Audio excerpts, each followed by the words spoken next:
This afternoon from Houston, Texas, the Chicago White Sox go for their second straight victory over the American League Western Division leaders, the Houston Astros, right here on Comcast Sportsnet. And good afternoon, everyone. Chuck Swirsky filling in for the Hawk. Ken Harrelson joined alongside former Cy Young Award winner Steve Stone. And Steve, that was quite a ball game last night.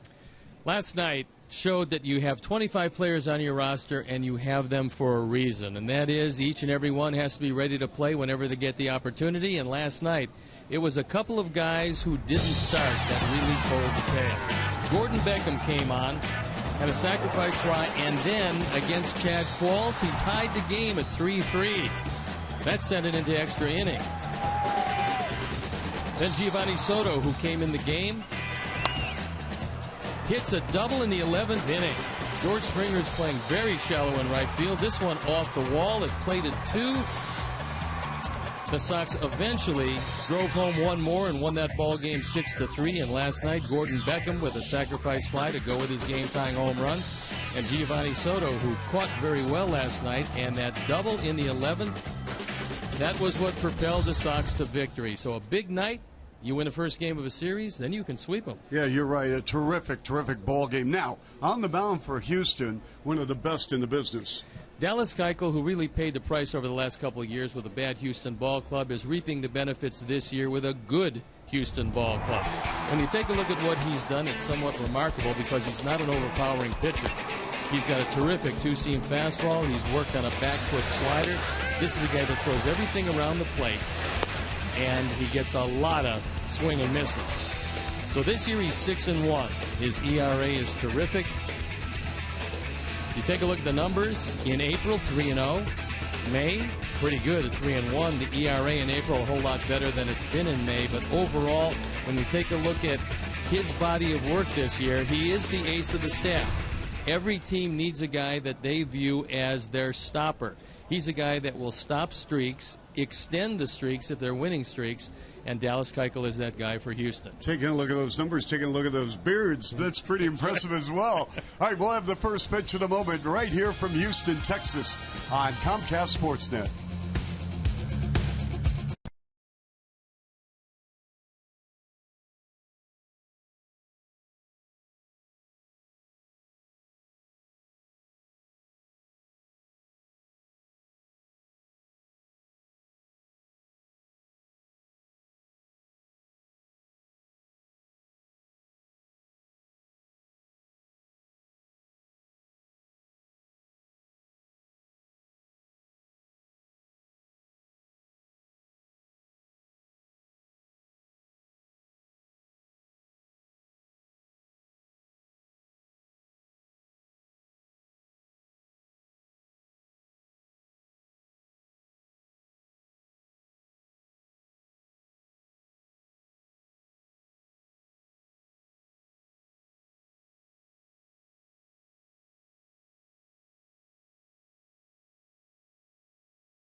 A Lexus dealer who invites you to test drive a Lexus today.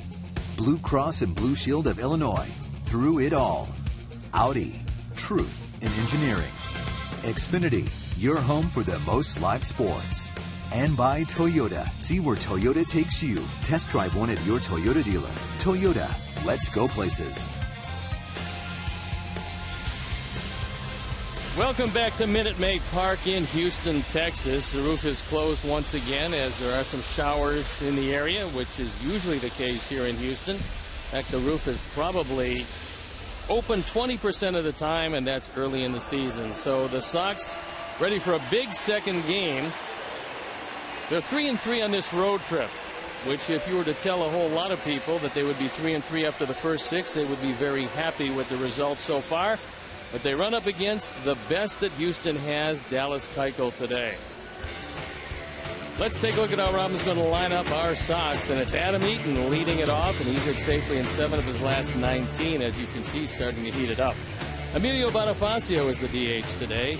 The reemergence of Avisail Garcia in right field with Melky Cabrera in left. And it's Adam LaRoche at first, Alexei Ramirez at short.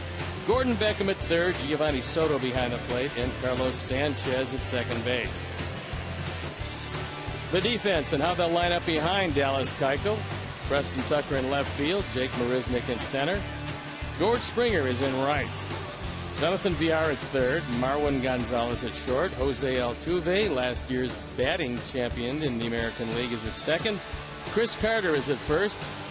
Jason Castro getting a start behind the plate. We didn't see him last night. And our Lexus pursuing perfection starting pitcher is Dallas Keuchel.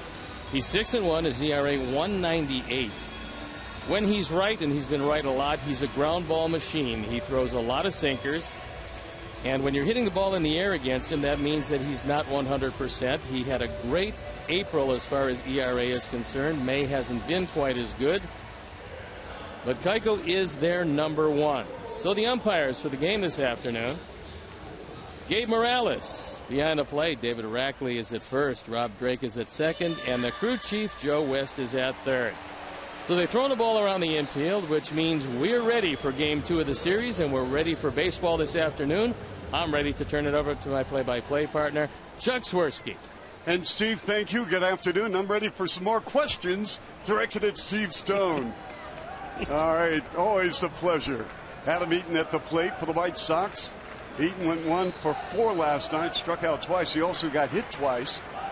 And here's the first pitch from Keuchel, a cold strike one. Eaton, a couple of homers, 6 RBIs, batting .239, but he's hit safely in 17 of the past 19 games, .304 in that span. Right back to the mound. Keuchel with an easy play over to Carter. We're going to see a whole lot of that this afternoon from Dallas Keuchel. Not necessarily ground balls back to him, but ground balls in the infield. With that in mind, that's why Marwin Gonzalez is playing shortstop. He's a much steadier, much more dependable shortstop, and they realize that on the left side, especially with a left-hand pitcher, they have to have their best defenders. So Bonifacio will step to the plate for the White Sox. Bonifacio has played in 4 games on this trip. Takes a cold strike. He's 1 for 6. Overall, no homers, 3 RBIs, batting .213. Bonifacio, the designated hitter this afternoon. Keuchel winds and delivers. Swing and a miss by Bonifacio. Keuchel throws 2 types of fastballs, a 2-seam and a 4-seam. He throws a curveball that he'll throw to left-handers and a good hard slider that he'll throw low and into right-handers. Punched him out on 3 pitches.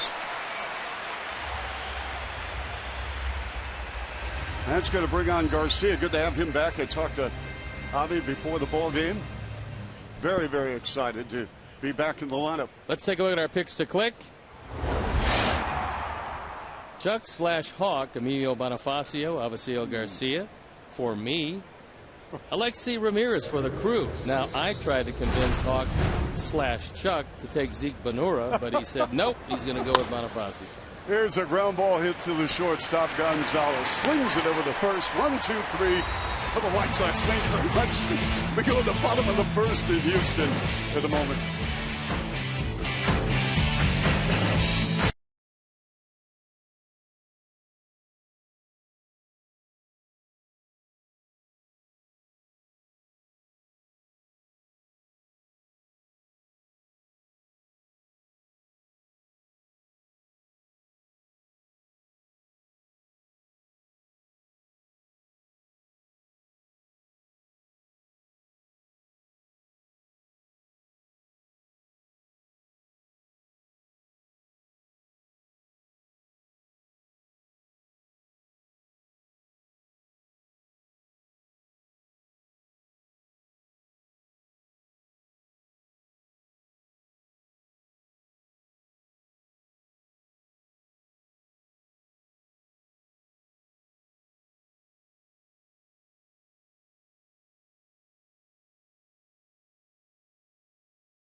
Springer leading it off, then Jose Altuve, Preston Tucker, who over the last 6 has been red hot, then the power man, Evan Gattis, is the DH, and it's Carter, Villar, Castro, Gonzalez, and Marisnik rounding it out.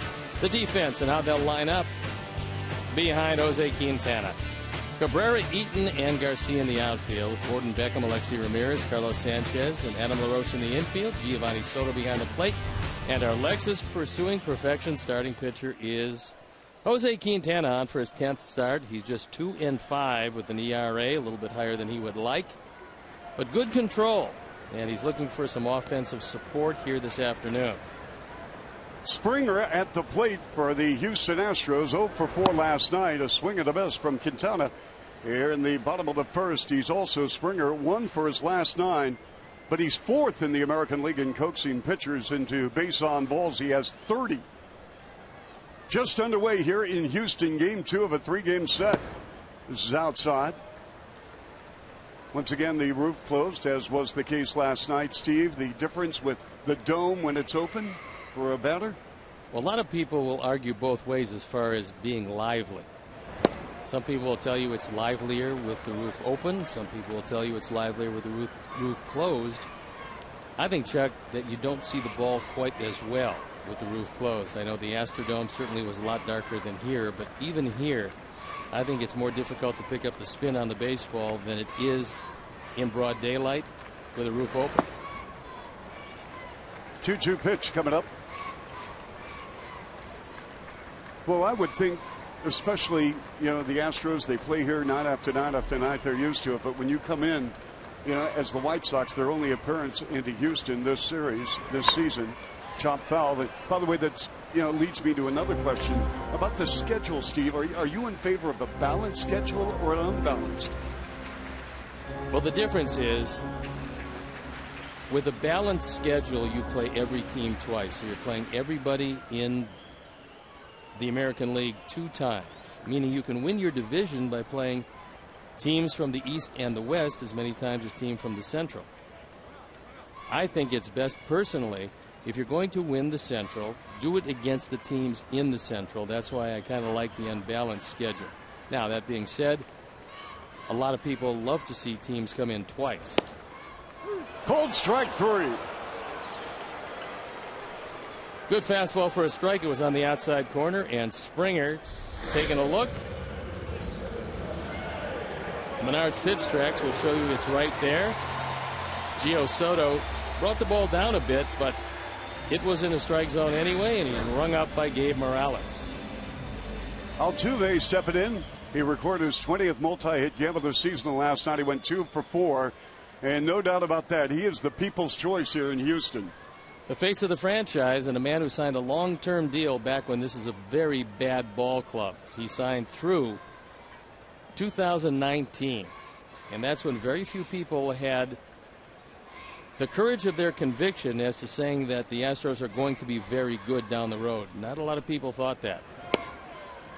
Takes a cold strike. He leads the American League in stolen bases with 15. He's 5th in the American League in hits with 60. He has put together back-to-back outstanding seasons here for the Astros. Swing and a miss. He's the equivalent as far as high fastballs are concerned of Dustin Pedroia. Both of them very small guys. Both of them crush high fastballs. Here's the 0-2 pitch. Swing and a miss. He struck him out. So Quintana with back-to-back Ks against Springer and Altuve. Good breaking ball down and out of the zone. You can use this when you're ahead of the hitter, and Jose got ahead and used the slider in the dirt to wipe him out. They'll bring on Preston Tucker. Tucker, a couple of doubles in 5 at-bats last night. Quintana.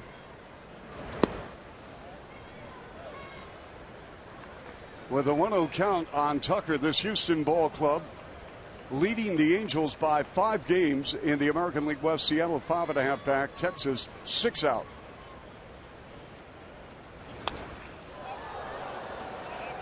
White Sox got some help last night. Minnesota, Detroit, and Cleveland all lost. Kansas City on Friday afternoon. One at Wrigley beating the Cubs.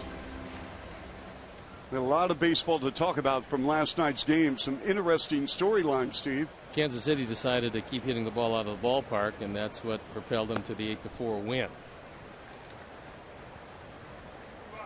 Kansas City expect to get Alex Rios back for the ball game tonight against the Cubs. That's going to help their outfield, and it is already one of the best outfields in all of baseball. 2-1 pitch. 2-2. Talked about some of the highlights from last night's game. Detroit, the Tigers, have scored only 6 runs, Steve, in the last 5 games. Somewhat surprising for a team, but what's not surprising, Chuck, is they dearly miss Victor Martinez. That's the reason why offensively they're slumping. 2-2 pitch, swing and a miss as Quintana strikes out the side here in the bottom of the first. We go to the top of the second in a moment here in Texas.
So it's a beer money presented by Coors Light. Watch fans test their sports trivia knowledge as they try to win big. It's tomorrow at 9 on Comcast Sportsnet. Got some Blackhawk fans in attendance with White Sox caps. A huge game tonight. Game number 7. One of the most exciting events in all of sports. That will determine who goes to the Stanley Cup final. That's in Anaheim and should be a dandy. Winner gets Tampa Bay. How about that? Here's Keuchel. Top of the second to Melky Cabrera. Went 0 for 6 on Friday. 7 for 27 on the trip. Maybe the good part about that is that Lundqvist goes home. Nobody has to worry about him. Back to Keuchel, just as you called it, Steve Stone. An easy 1-3 out. Ground ball after ground ball, and it's so difficult to hit the ball in the air off Dallas Keuchel. His two-seam fastball has a lot of sink to it. So Adam LaRoche is going to step in. LaRoche will play first base. Abreu with that swollen right index finger, Steve, and x-rays were negative. He's day-to-day, but aren't we all? Well, fortunately, the x-rays were negative because it's been bothering him for a while. And hopefully he gets it 100% healthy and back in the lineup. You can ill afford to lose him any length of time. That broken bat sliced off to the left. So Keuchel has great stuff, including, Steve, a 2- and 4-seam fastball. Take us through this. Well, I borrowed a hand model before the game, and I was able to convince the hand model how to hold a 2- and a 4-seam fastball. So here's the 2-seam fastball. Now, if you put your fingers more together, you get more velocity. If you move them more apart, you get less velocity and more sink. But that's how a 2-seam fastball is held. That's what makes it sink and slows it down over the 4-seam fastball. Now, what about the slider? We got that queued up and ready to go, but we'll talk about the four-seam first. We'll show that. So we go from the 2 to the 4-seam. There's a four-seam fastball, and you pull down on it, and you actually get backspin, and that's what makes the ball go faster and keeps it up. The guys who throw it hard, hitters will tell you that it appears to actually rise. Now, there's some physicists that will tell you that a baseball can't rise, that it's actually a degree of going down, it goes down less. Hitters will tell you that they go to hit it, it jumps a bit at the end, but that's the four-seam fastball and the backspin you get on it. Well, I love hearing this. This is, and this all goes through the mind of a pitcher. The 2, the 4, they change it up and whatnot. It really depends on what you feel like for a given hitter. When you go inside many times, you want to go inside with a four-seam. And there's the four-seam. The reason why you want to use this when you go inside is you just as soon keep it up and get more velocity. It's difficult to hit a high fastball, much more so than hitting a low fastball. 3-2 pitch, and he struck him on the cold strike on LaRoche. It's going to bring on Alexei Ramirez. So the 2 and the 4-seam, and now we can talk a little about the slider. The slider and the cutter are similar in that it's just a degree of how much break you get.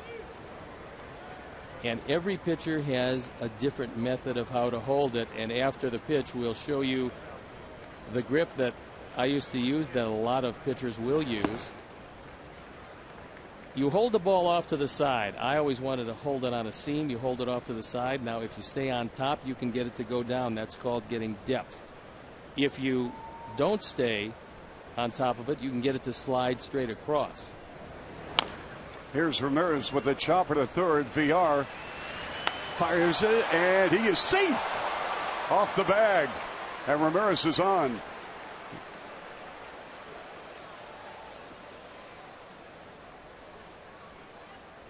An easy ground ball thrown off the money. VR took the play for granted, and the swipe by Carter, and he doesn't get Alexi, so the inning stays alive on yet another ground ball. So Ramirez on at first for the White Sox here with 2 out in the second.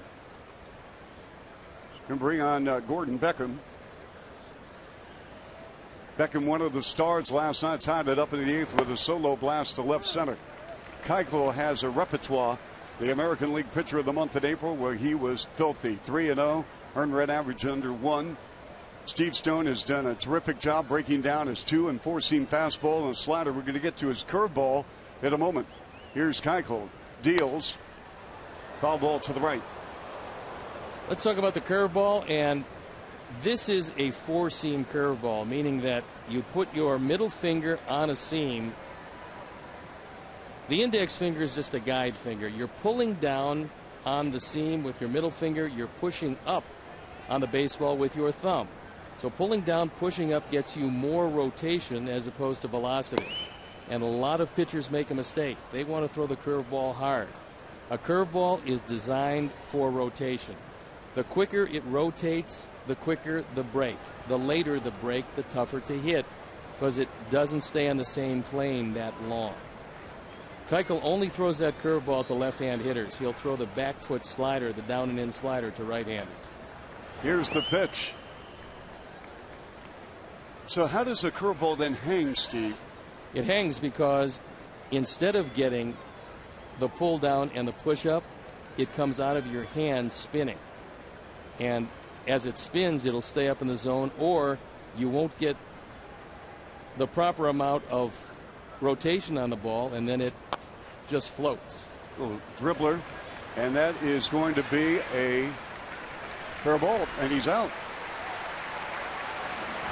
So that's going to do it, but we're going to stay with this because I'm curious about 2 and 4-seam, and we'll have more in a moment from Texas right here on Comcast Sportsnet.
Brought to you by Miller Lite.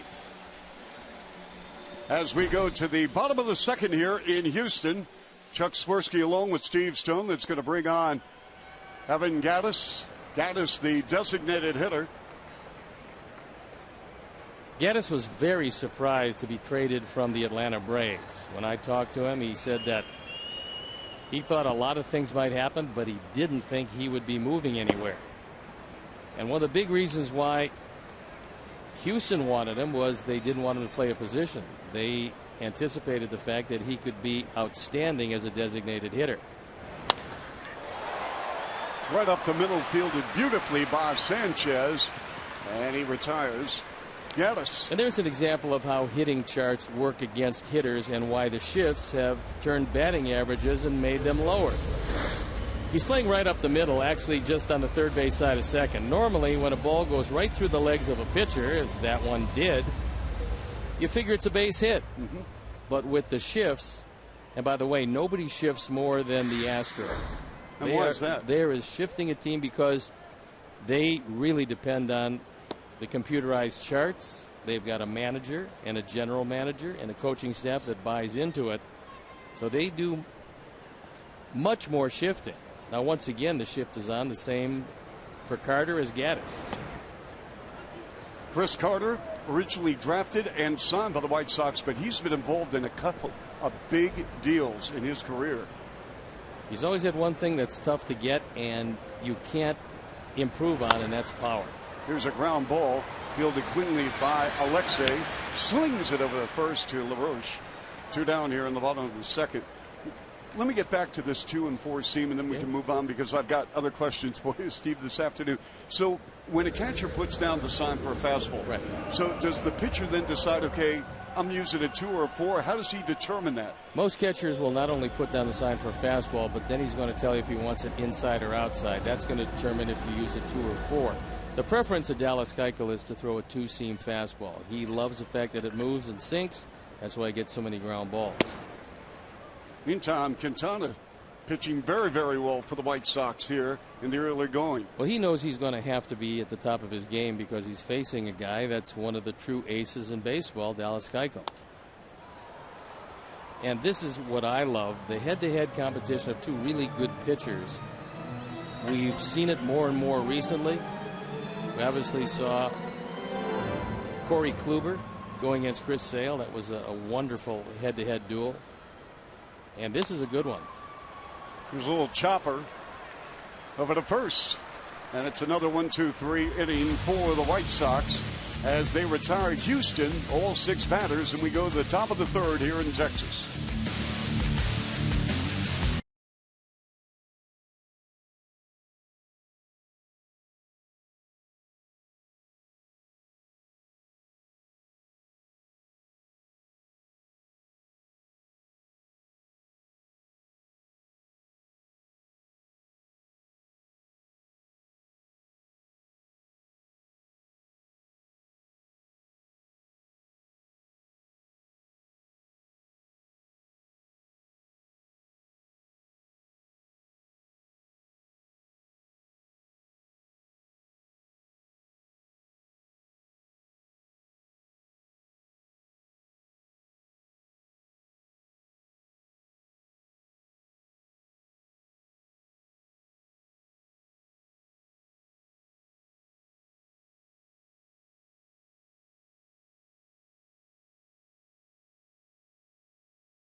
History Telephone Co-op in Canton, Illinois.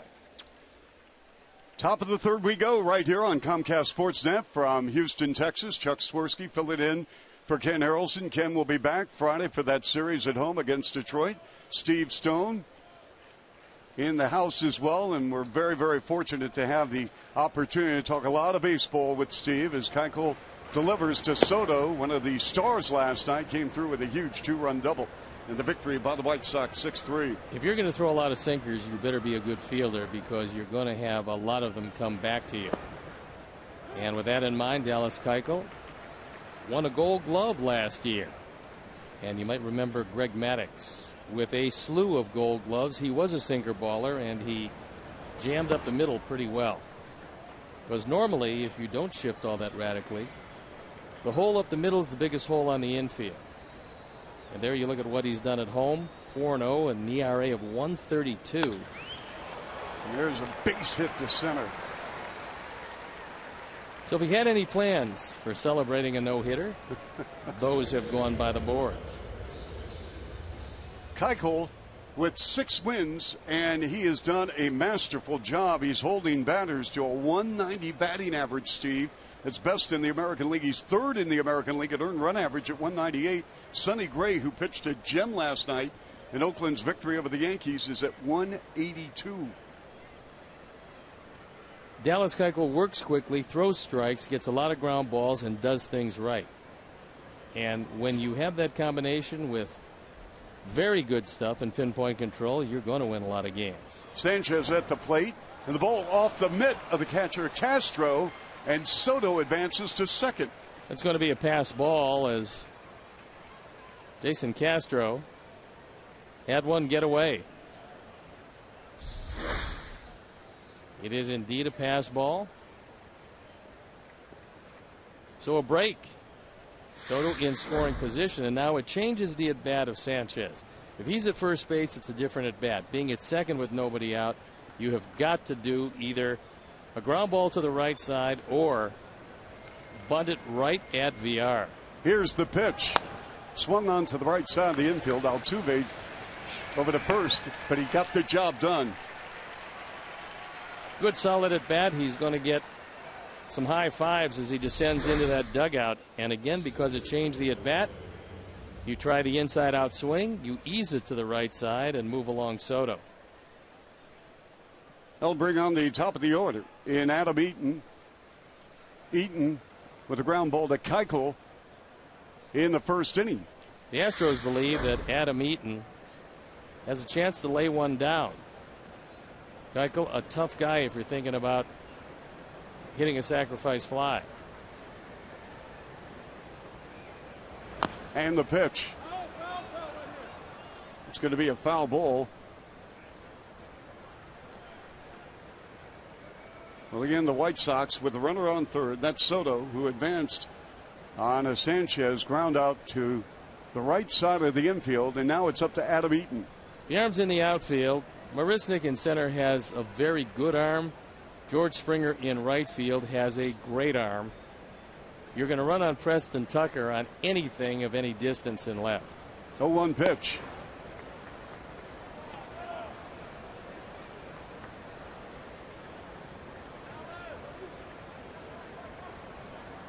One and one to count here in the top of the third.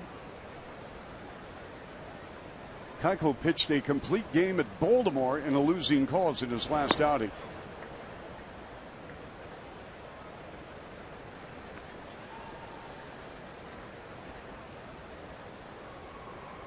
Last night, Adam Eaton on a drag bunt attempt bunted it a little too hard right at Chris Carter at first. Another one of those scores a run here. 2 balls and a strike with 1 out for the White Sox. Keuchel, and it's a cold strike, and we're at 2-2.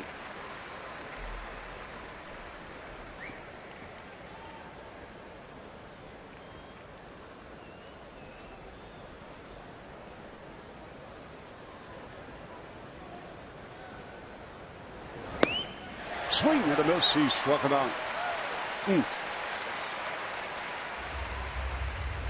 Good late breaking slider from Keuchel. And no contact.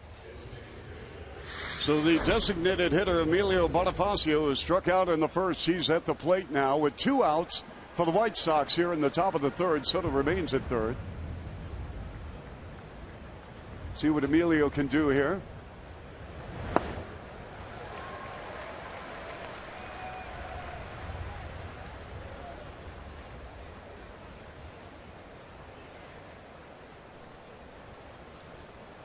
No balls and a strike. Keuchel from the University of Arizona delivers. Another swing at the miss by Bonifacio.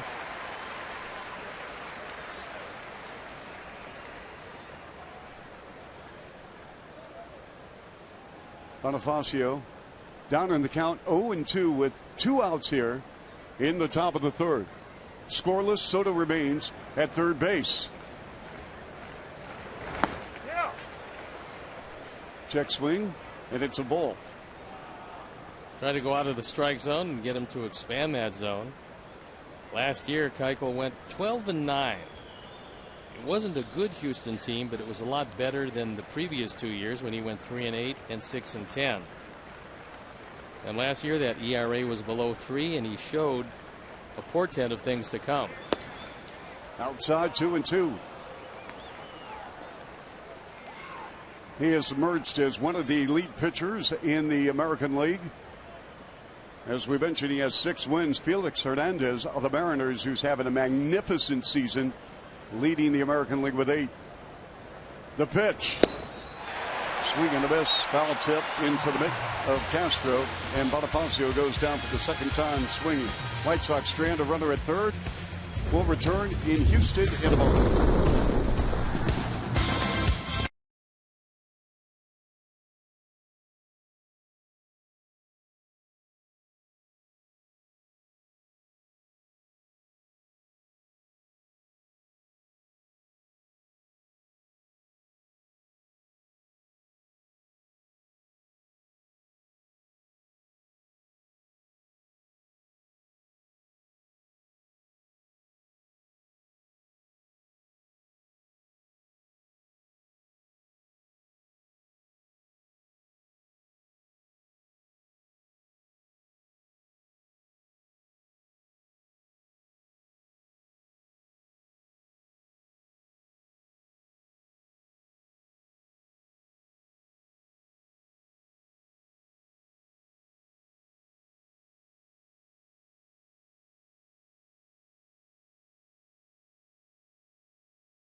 Up against Montreal.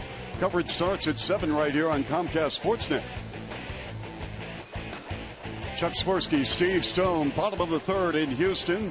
White Sox failed to score. Castro, Gonzalez, Maristic will face Quintana, who's done a terrific job here, Steve. So far, Jose's had just about everything going for him. He's used the high fastball when he's gotten ahead. He's also used the slider in the dirt when he's gotten ahead. And because he's been ahead of just about everybody, he's kept the ball in the infield against all 6 hitters. Jason Castro takes inside. Castro on the season 5 homers, 12 RBIs, batting .226. We saw Conger last night behind the plate. 1-0 pitch from Quintana. Cold strike. Castro, the 43rd pick by Boston. He elected to go to Stanford and then became the 10th overall pick. That was a wise decision. And he's had some pretty good luck against Quintana. His manager, A.J. Hinch, also attended Stanford. Fouled back. Hinch with a degree, the manager of the Astros in psychology. What did you major in at Kent State? History and government. I got a teaching degree. And I would have been a high school teacher and a coach had baseball not worked out. So baseball didn't work out, but I still wasn't a high school teacher and a coach. 1 ball, 2 strikes to Castro. Up high. So, Steve, you have made a seamless transition when you went from your playing days in Baltimore to the booth.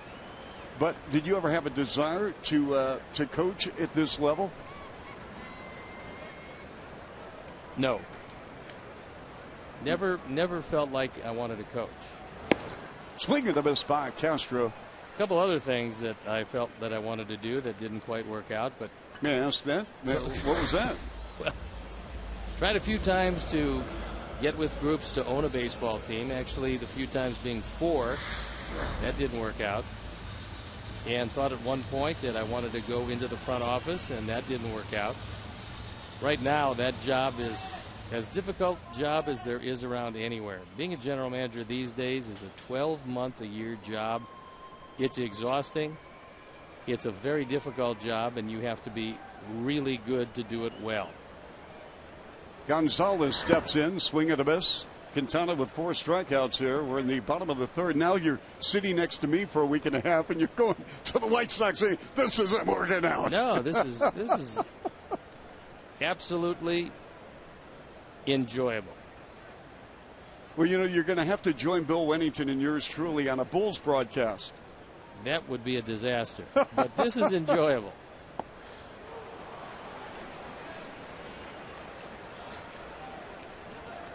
That's right. If you guys would play consistently in Phoenix, and I'm not sure the Bulls want to do that, perhaps I could join you in the wintertime on occasion. Well, when the Bulls visit the Suns, you can sit right next to Bill. That'd be great. 2 strikes. Swing and a miss. Marwin was not going to take a walk. It didn't matter where the pitches were because he's walked 1 time this year in 103 at-bats.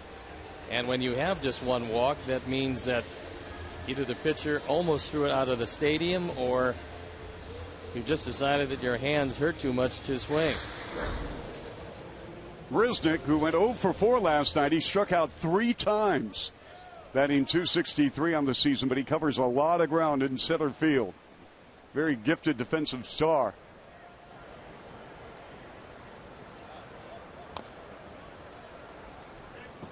He started off red hot offensively to go with that great defense that he brings each and every day. Lately, he's cooled off somewhat.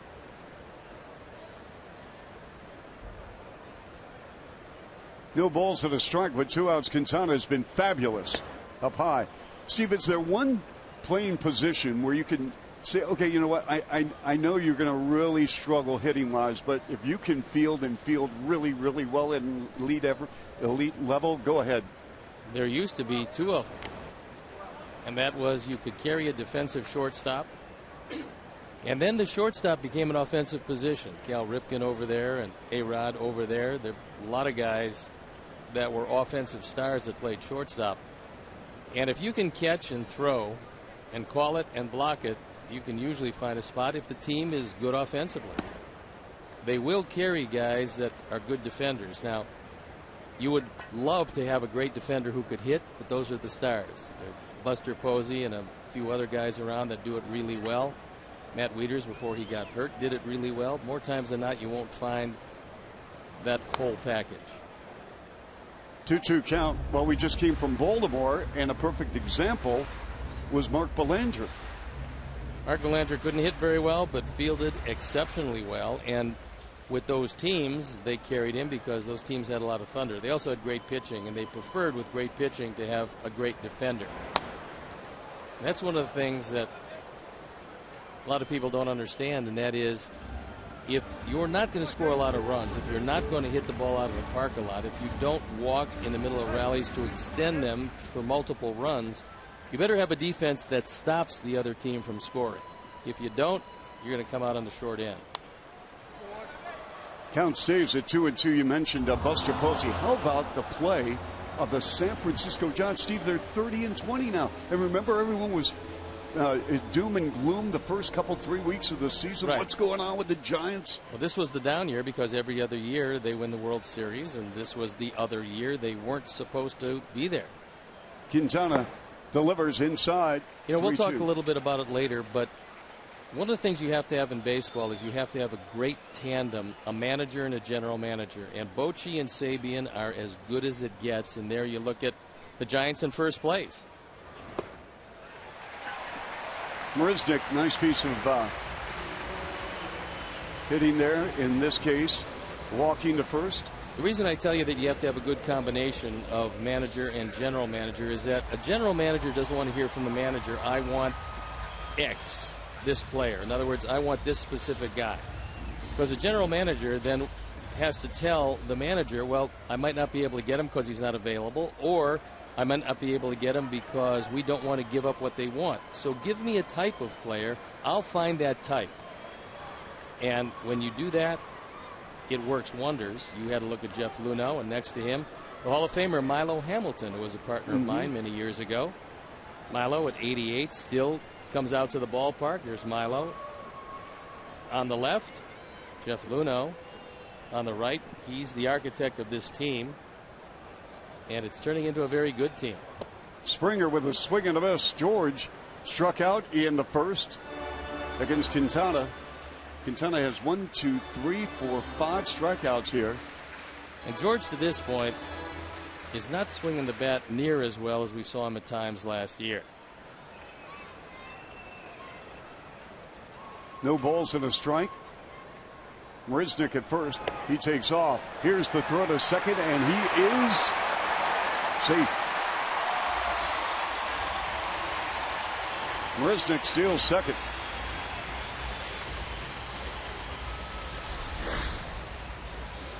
He gets a very good jump because he's going on first move. It would have been interesting had Carlos hung on, but it becomes a moot point. 1 ball, 1 strike, 2 outs here. Inside, 2-1. He's 10 out of 13 in stolen bases. And in a game that you figure to be low scoring, each and every scoring opportunity is a big one.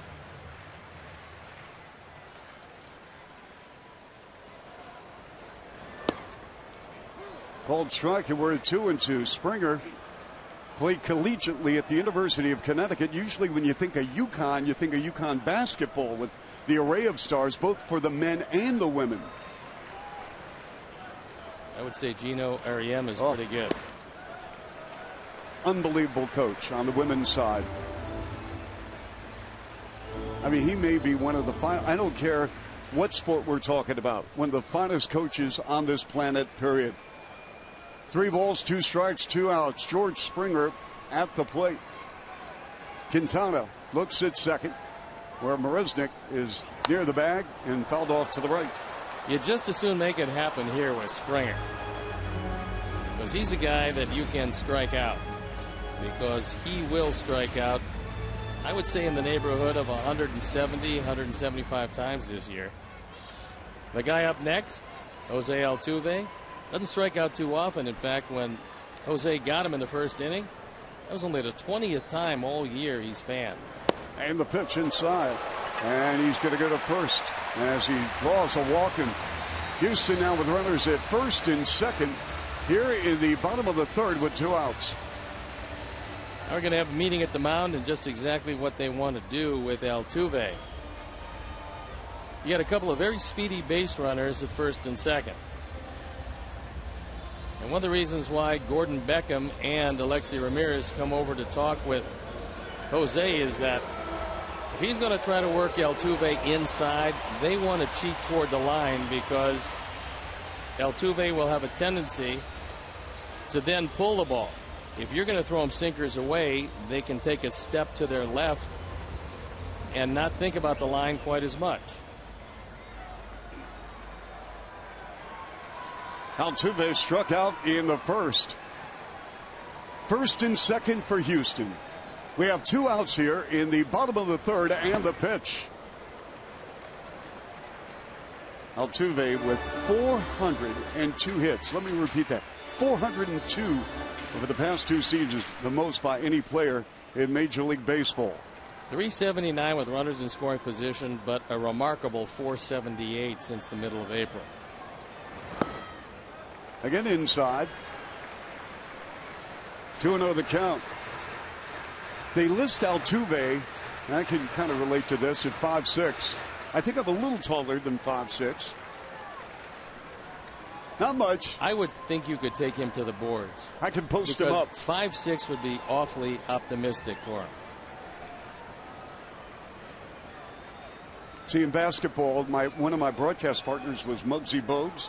Muggsy was 5'3", and he was a first-round pick by Washington in the 80s. And the pitch, swung on, ground ball. Beckham dives, collects, throws over the first. Got him! Nice job by Gordon Beckham at third.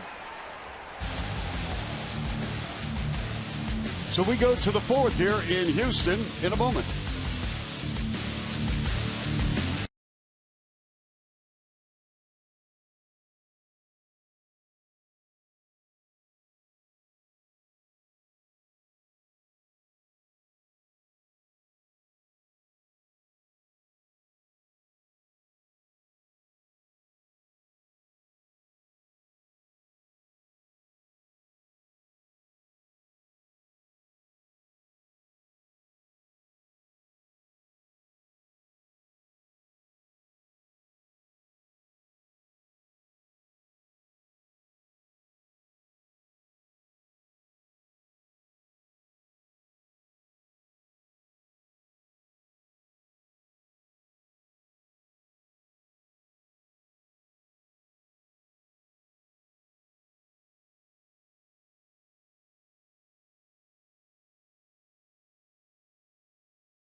$100 tickets in select lower level seats will be available for just $10.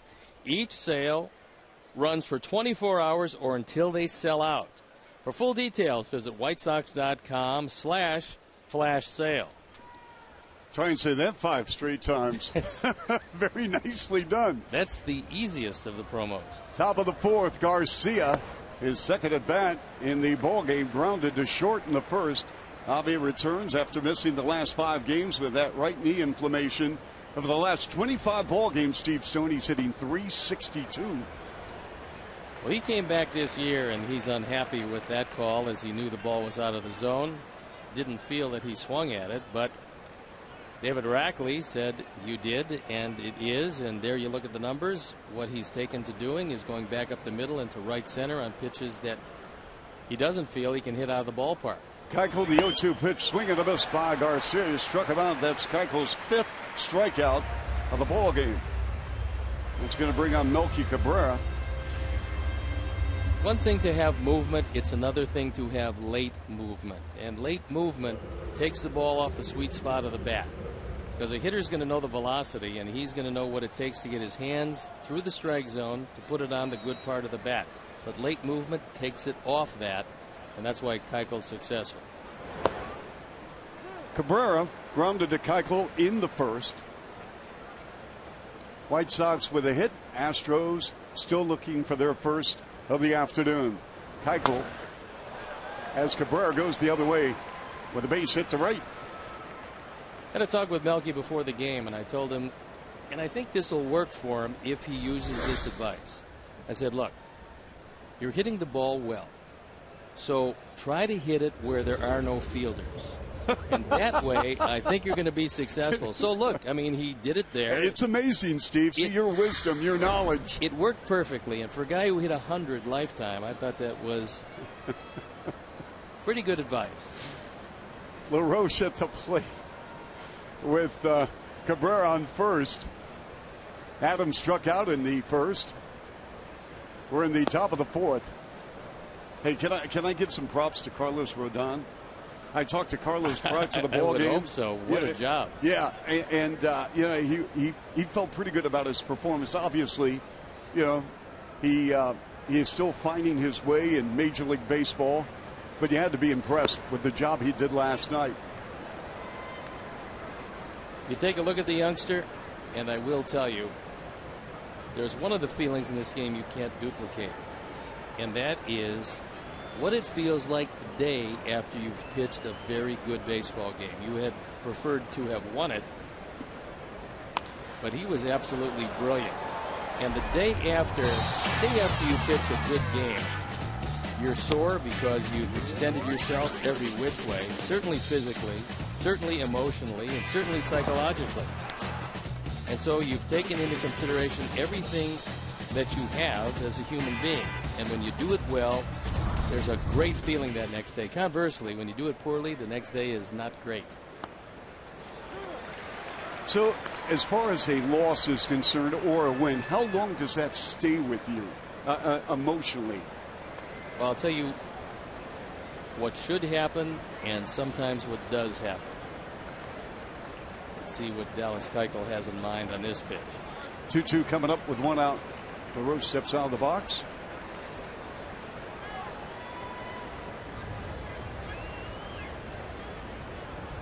Cabrera at first after singling to right.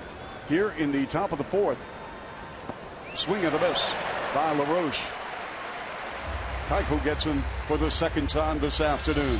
What should happen, Chuck, is you take the end result of your performance, if it's not a good one, and you throw it out because it's happened in its history. And then you figure out the process and how you got to that loss or that poorly pitched game. Then you can learn by the process as opposed to the result. With a good game, you do just the same thing. The result is the result. You figure out how you got to that result by examining the process. And if you can do that, you get better each and every performance. But are we looking at a window of 24 hours, 36 hours? I mean, does it stay with you until your next start? Or because I'm sure in your mind you're thinking, I let myself down, my team down, my family, my friends. I mean, really, does it? Everybody that knew me, the guys in the That's old right, country. my second grade school teacher. I know, you let them all down. No, I think different guys have different ways that they approach things, and it depends. If you're a rookie, it'll last a little bit longer. If you're a veteran, you know that the next time out is rolling right around. If you're a relief pitcher, the next time out could be the next day. 0-2 pitch to Alexei. Almost hit him. So I guess it also depends on the mental makeup, obviously, as you mentioned, the veteran compared to a young player. But I would think that if a veteran probably been there, done that, and he can move on. And if you remember one thing that will hold you in good stead your entire career, strength of mind will stay with you a lot longer than strength of body. 1 ball, 2 strikes. Here's the pitch. Ramirez chops it. Foul off to the left in the White Sox dugout, who, by the way, last night Tyler Flowers went diving in over the railing, and Robin Ventura, kept him from a serious disaster head first. Here's Tyler. And Robin Ventura, he said after the ball game he had to, have his core wrapped with that back. Robin did. I'm kind of surprised he didn't have a ruptured spleen. Tyler is a heavy man. 1-2 pitch to Ramirez. Swing and a miss. He struck him out. We remain scoreless here in the fourth inning in Texas.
Presented by Beggar's Pizza, when we take on the Detroit Tigers on Friday, June 5th. It's Italian Heritage Night, and it'll feature specially priced tickets and a post-game fireworks show. To purchase tickets, visit whitesox.com/Italy. Here in the bottom of the fourth in Houston, Preston Tucker will step in. Tucker struck out in the first. The two pitchers, Quintana, along with Dallas Keuchel of Houston, they have combined for 12 strikeouts. Here's the pitch. Big swing at a miss by Tucker. Tucker played collegiately at the University of Florida. Big star in Gainesville, where he led the Gators all time in hits, doubles, and RBIs.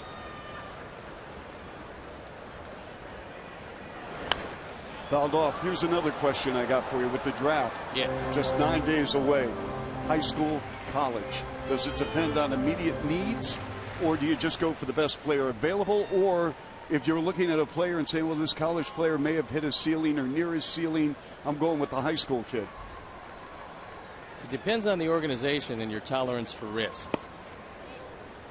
For a perfect example, last year, Brady Aiken was the first player picked in the draft by Houston. He was a high school pitcher. They wound up not signing him.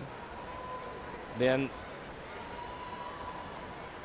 it was a product of taking a look at the physical as well as his monetary demands. Offered him a whole lot of money, then pulled some back. He didn't sign, then he got hurt. They passed on Carlos Rodon. You can see how valuable a college pitcher is, and also take a high school pitcher and you don't know that 3 years of development that a college pitcher has, how it's going to work out. Little looper into shallow left field, tracked down by Alexei, and the Astros have their leadoff man on here. First hit of the ball game. Doesn't get a whole lot of it, but gets enough of it to ease it into left field.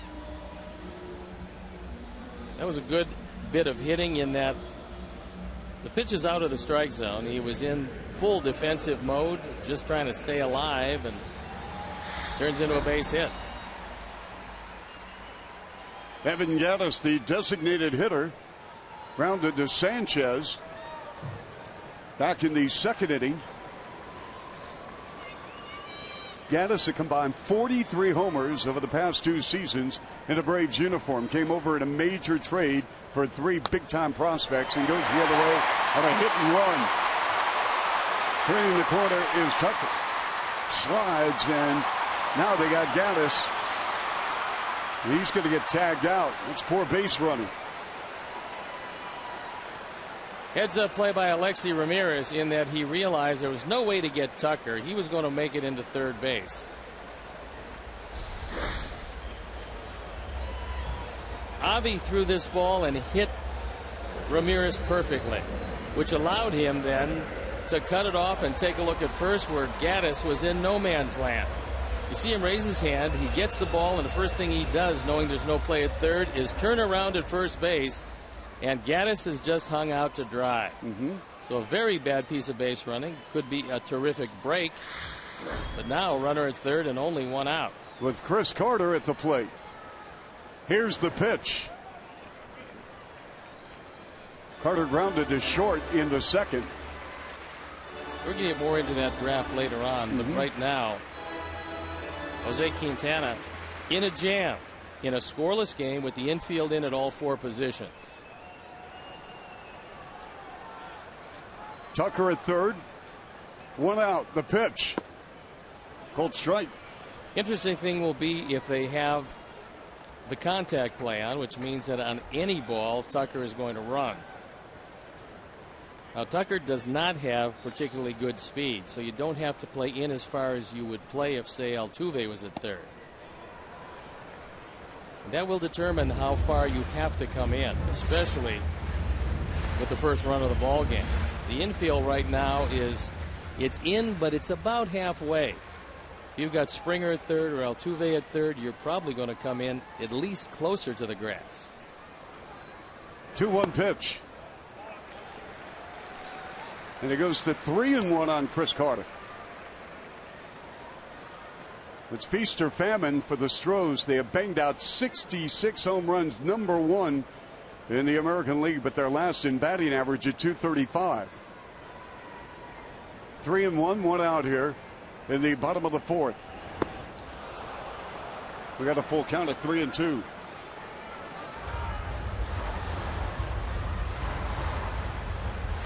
You've got first base open. I know there's only one out, but Carter will expand his strike zone. So you got two choices: face high fastball, slider in the dirt, both out of the zone. And he walked him. So now Houston with runners at first and third with one out is going to bring on Jonathan Villar. Villar grounded to Beckham at third in the second. Villar can lay down a bunt. It'll be interesting to see what A.J. Hinch decides to do. He's only grounded into 2 double plays this year. He's a switch hitter, and ironically, both double plays that he's grounded into came from the left side, not the right. We have one out here in the bottom of the fourth. Scoreless ball game, each team with 2 hits. Quintana checks the runners and the pitch. So I'm going to put you in the dugout. You can first guess, not second guess, first guess. What do you think A.J. Hinch is going to do here? What I think he should do and what he's going to do are two different things. Okay. I love the push bunt to the right side, which scores the run and moves the runner at first to second base. Works as an RBI and a sacrifice, and you take the lead, especially with a left-hander on the mound. But so far, Villar has shown no signs at all of bunting, and now Gio goes out there to settle down Jose, who has a tendency to take a whole lot of time with runners on base. He sails along perfectly when nobody's on. Runners get on, slows it down somewhat, and you lose some of that rhythm. You lose some of the pinpoint control that he had early. This is the 64th pitch for Quintana. Bottom of the fourth. Runners at first and third. Another inside delivery. And it is 3-0. It's amazing what happens in this game. You're sailing along. Things look great. You're in a nice little rhythm. And then all of a sudden can't find the plate. And without that base running mistake on the part of Gaddis, things would be dire. 3-0 pitch. Big swing at the best by Villar.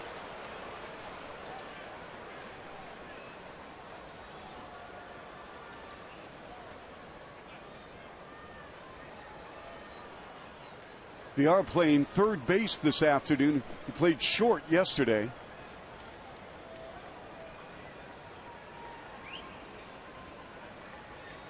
Three-one pitch went out. 3-2. Astros just trying to take care of business. They've lost 2 in a row. They maintain a 5-game lead over the Angels. Angels won last night, beating the Tigers 2-0. Pujols hit his 530th career home run. 3-2, one out here, bottom of the fourth.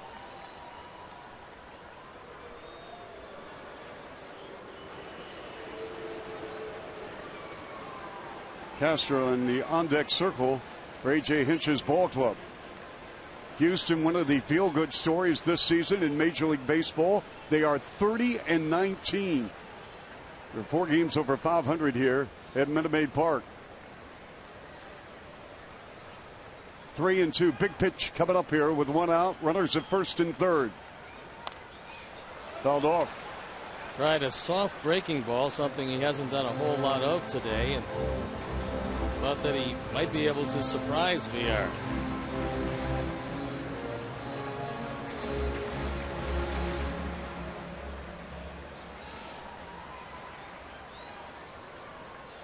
See the Honda pitch tracks. He stayed low and inside on the first 3. Swung on. There is a fly ball to left field. Cabrera camped under it. He makes the grab, and we got to play at the plate. And he is safe. If he holds onto the ball, he's going to be out at the plate.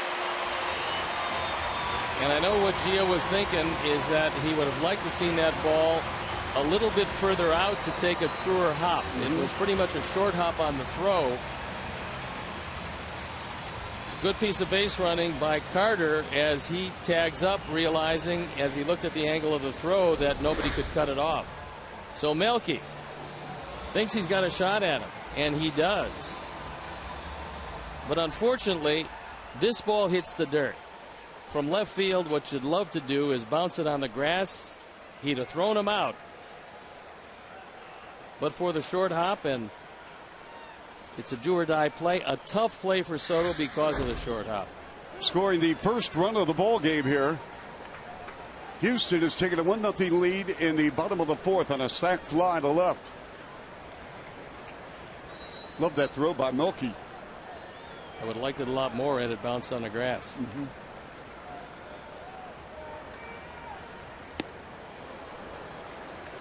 Bring on Jason Castro, struck out in the third. So Tucker scores. Chris Carter goes to second on the throw. 0-2 pitch coming up with 2 outs.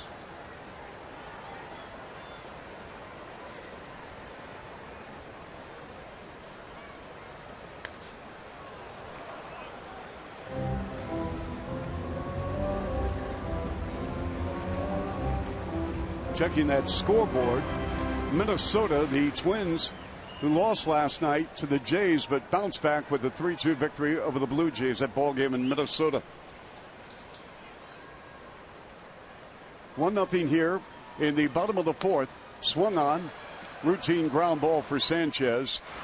The toss over to LaRoche, and the inning is over. But Houston pushes across a run here in the fourth. We go to the fifth. Stros up 1-0.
As our White Sox take on the Tigers, the first 5,000 kids ages 13 and under will receive a White Sox Kids XL hoodie presented by Aquafina. Purchase your tickets today by visiting whitesox.com/promos. We are in the top of the fifth here in Houston, Texas, in game 2 of a 3-game set. Gordon Beckham at the plate. Gordon grounded out to first. It is only at bat. And coming in the third inning of play. Check that, the second inning.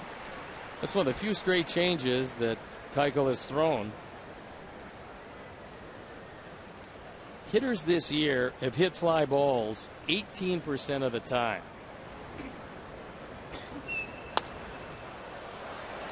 And there's a base hit to left over the outstretched glove of the shortstop Gonzalez. So Beckham reaches the bag for the leadoff man on here for the White Sox in the 5th.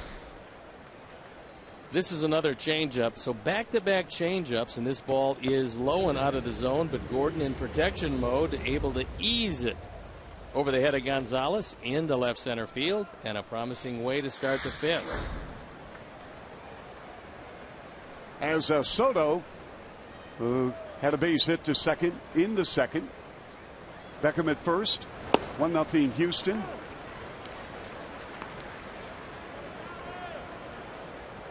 Keuchel, who has 6 wins under his belt here in the early going in the American League, with June approaching in just a couple of days.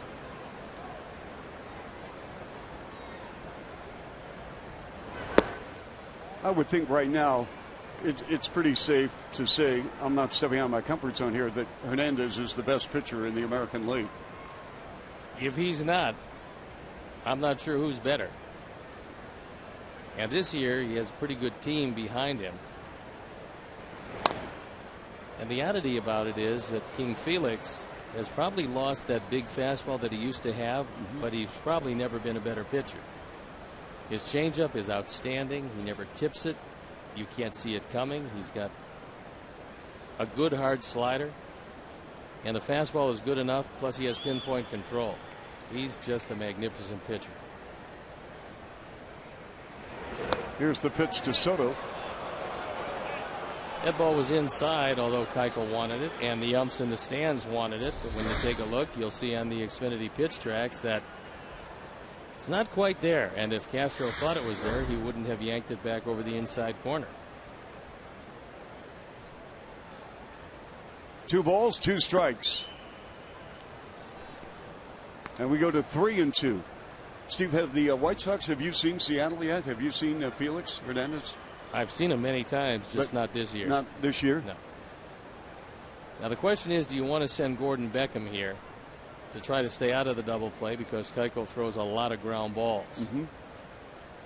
And we'll see what Robin decides. 3-2 pitch. And the runner was going. Pretty good idea.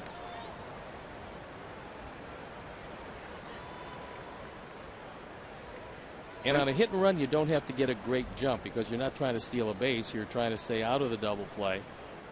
That's why you should never get picked off on a hit and run. Do you come back with it right now? I do, yes. And on a hit and run, and it's caught by the right fielder Springer, and this is going to double up Beckham, and we have a double play. That's just a bad break, because Gio Soto hit the ball in the air. It's the first time that an outfielder has had a putout. And unfortunately, with Gordon going, he's hung out to dry. He can't get back in time, because this is not a fly ball. This is a soft line drive. And Springer doesn't even need a real good arm here as he catches it. Really eases it to first base, and they turn 2. Gordon picked up where the ball was, but he couldn't get back even close to in time.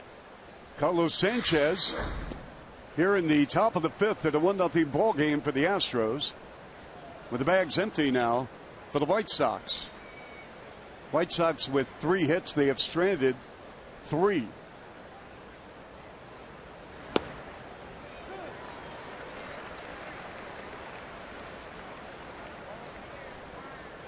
Sanchez grounded out to second.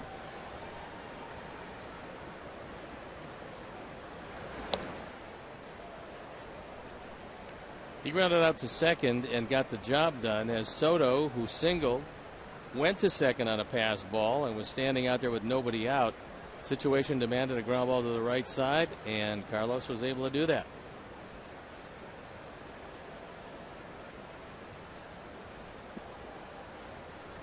Two-one pitch from Dallas Keuchel. Keuchel with that beard.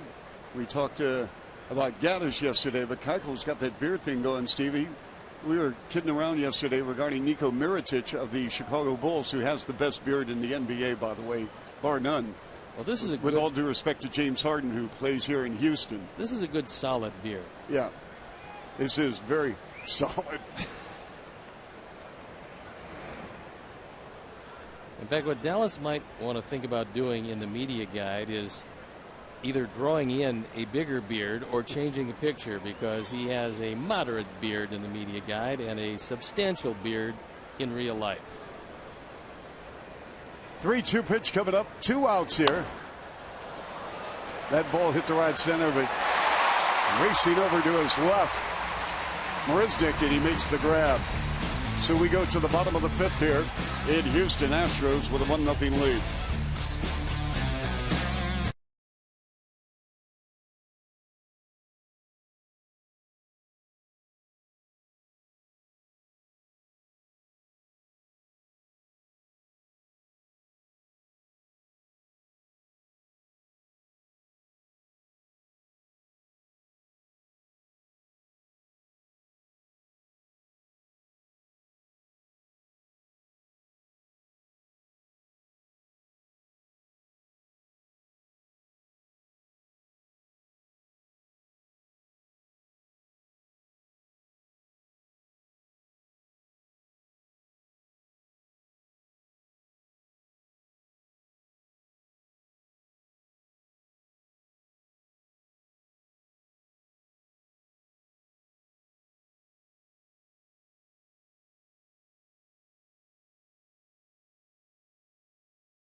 Swing of the miss. Quintana has struck out 5, walked 3. He's given up a run on 2 hits as we go to the bottom of the 5th here in Houston, Texas.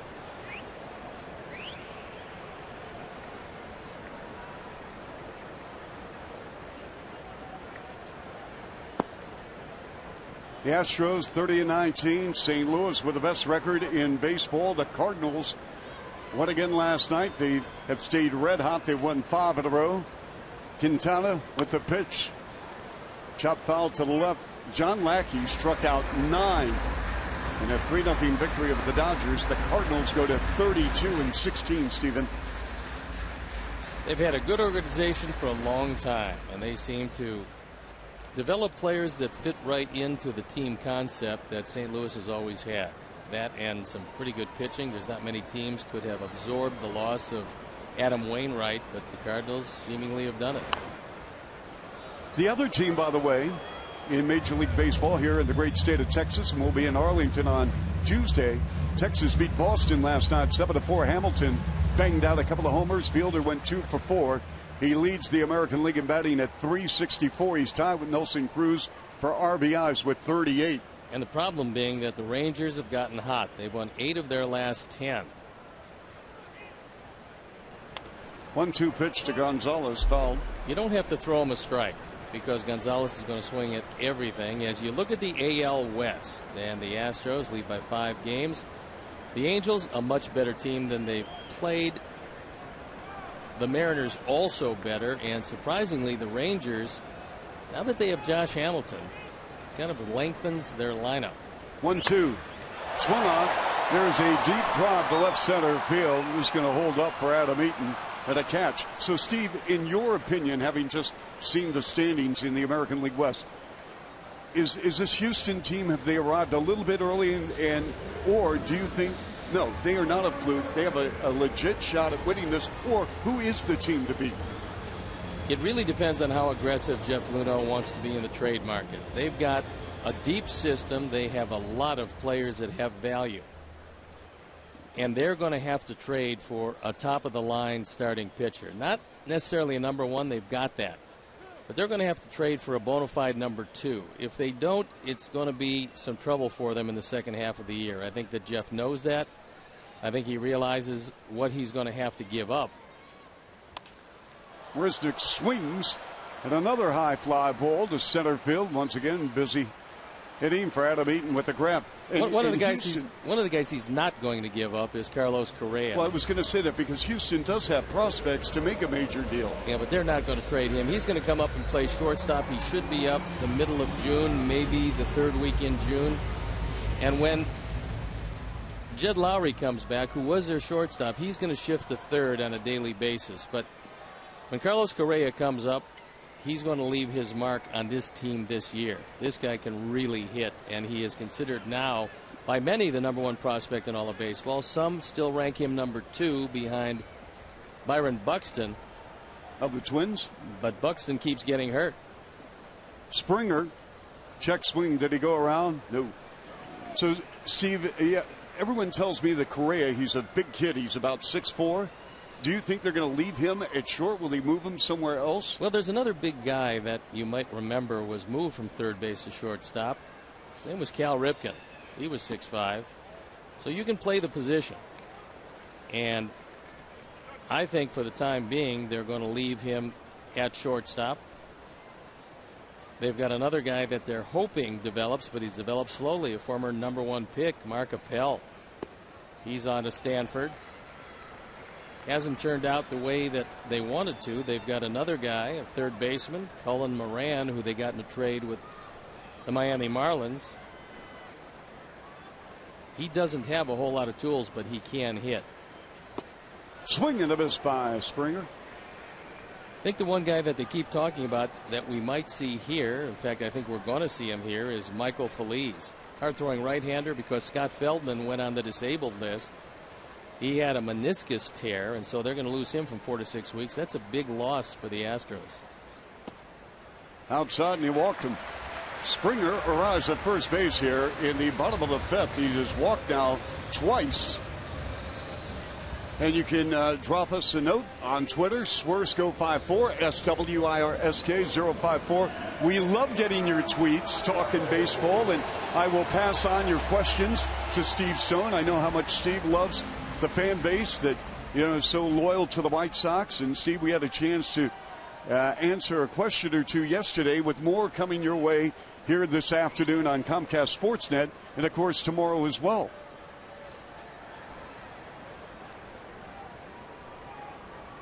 And then the series ends after tomorrow's ball game here in Houston, a day off in Arlington, and then 3 games with the Rangers Tuesday, Wednesday, Thursday. Because you don't mind leading off with Altuve, I believe that Springer's going to be going here. He's one of their best base stealers. Might not be on a first pitch, but it'll be early in the sequence. All with 2 outs. Altuve struck out in the first, grounded out to Beckham in the third. Springer 11 out of 12 in stolen bases. It's the rare team that will pitch out on 1-0. This is a throw to first base, I do believe.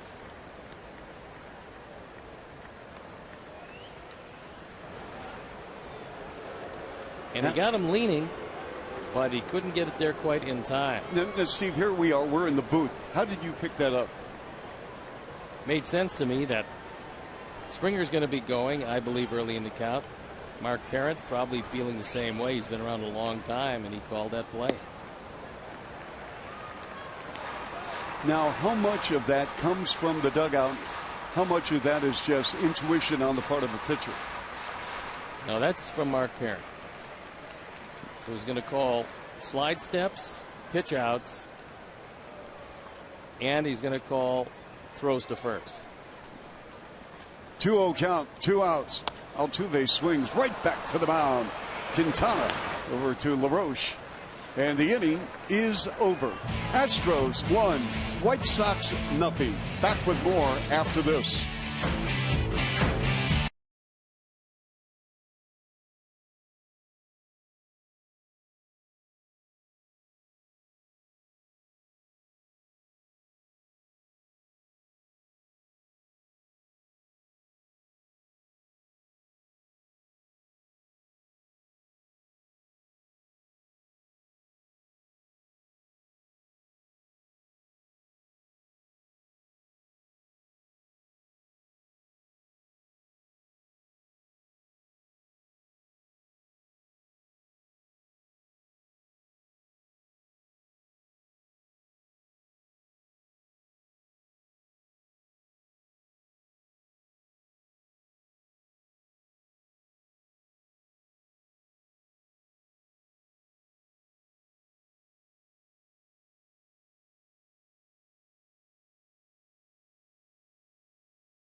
inning, and some things remain constant. And that is, Chuck, that when Jose goes to the mound, he's going to throw very well. He's not going to get any runs. He hasn't gotten any today. What do you think about Dallas Keuchel? Oh, I am so impressed. This is my first opportunity to see him during the course of the season live on television. I know how great he is, but seeing him this distance here at the vantage point, he's very special. Of course, this is Chuck Swirsky sitting in for Hawk Harrelson, who is having a minor procedure on his eye. He'll be back as the team comes back to town, and hopefully we can bring him in excess of a 500 road tip. It's 3-3 at this point, and Dallas Keuchel is a mighty tough customer, has given up nothing to this point. So for the White Sox here in the top of the 6th inning, Adam Eaton grounded to Keuchel in the first, struck out in the third.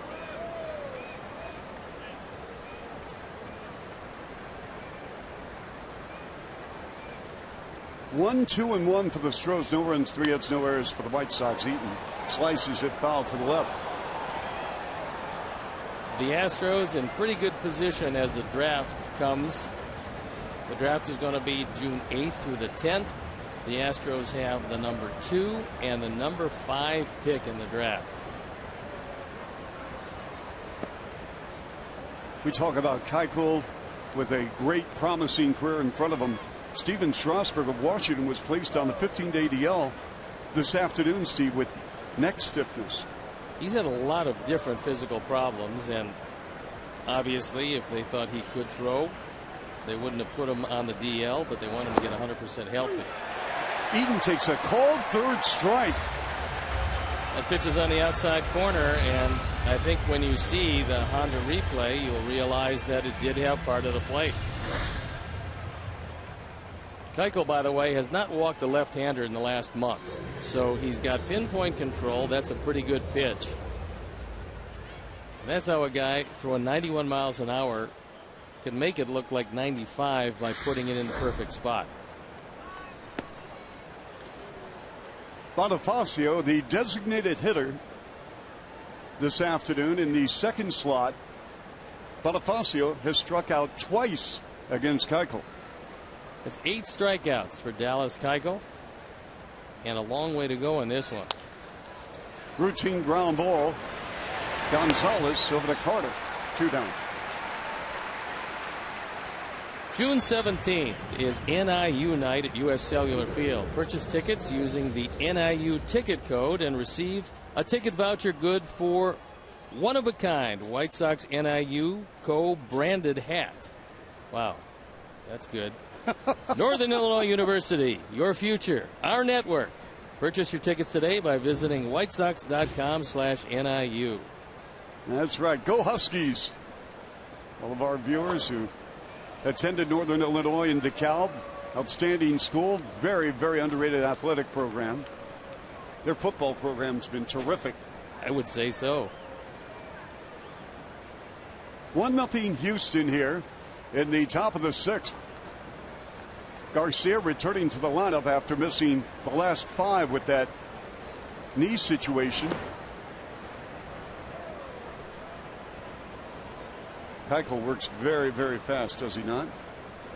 He feels pretty good about his stuff, and I guess if you had the kind of stuff he has, you would work very quickly also, because he realizes if he works quickly, you can keep hitters off balance, and the rhythm will allow you to keep on throwing strikes. So this is a guy with confidence in 2 different types of fastballs, a curveball and a slider, occasionally throwing a straight change, but not all that often.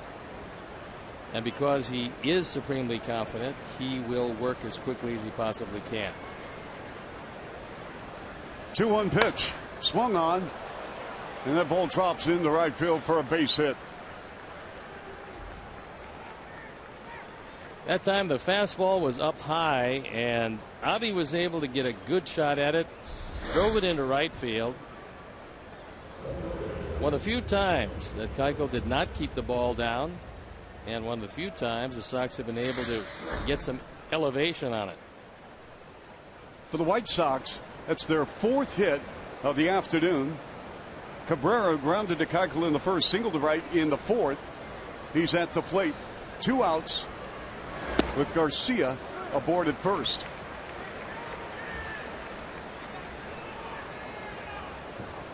On command tracks, we'll see first pitches, 16 of 22. That's good, 8 strikeouts. And 65% strikes. And it is a huge difference between throwing strikes and throwing good strikes, because you can be wild in the strike zone and you can throw strikes and get hit hard. Keuchel does not do that too often. 1-0 Houston behind Dallas. Keuchel. As we promised, we're going to go to some Twitter questions and comments for Steve Stone. We'll pick that up in the bottom of the inning.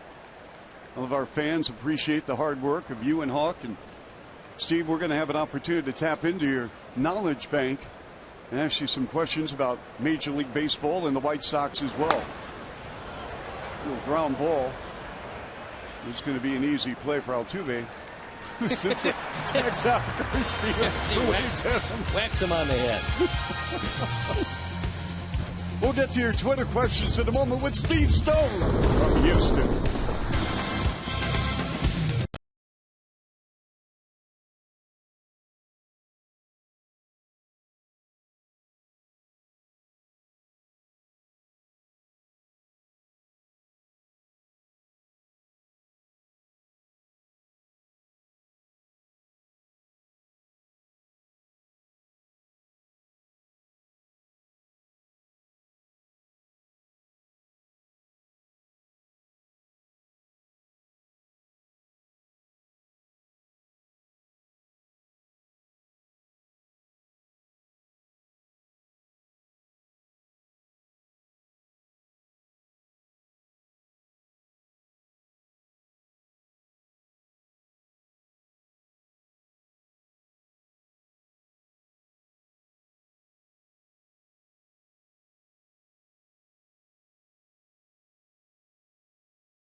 Card from your local Wintrust Community Bank. Wintrust is a proud supporter of the Chicago White Sox charities and will donate $25 for every account opened this season. Visit wintrust.com/youdecide for details. Always a pleasure. We appreciate you having the television dial set to Comcast Sportsnet. White Sox baseball filling in for the Hawk. Ken Harrelson, this Chuck Swirsky, joined alongside by former Cy Young Award winner Steve Stone. Tucker at the plate from Quintana.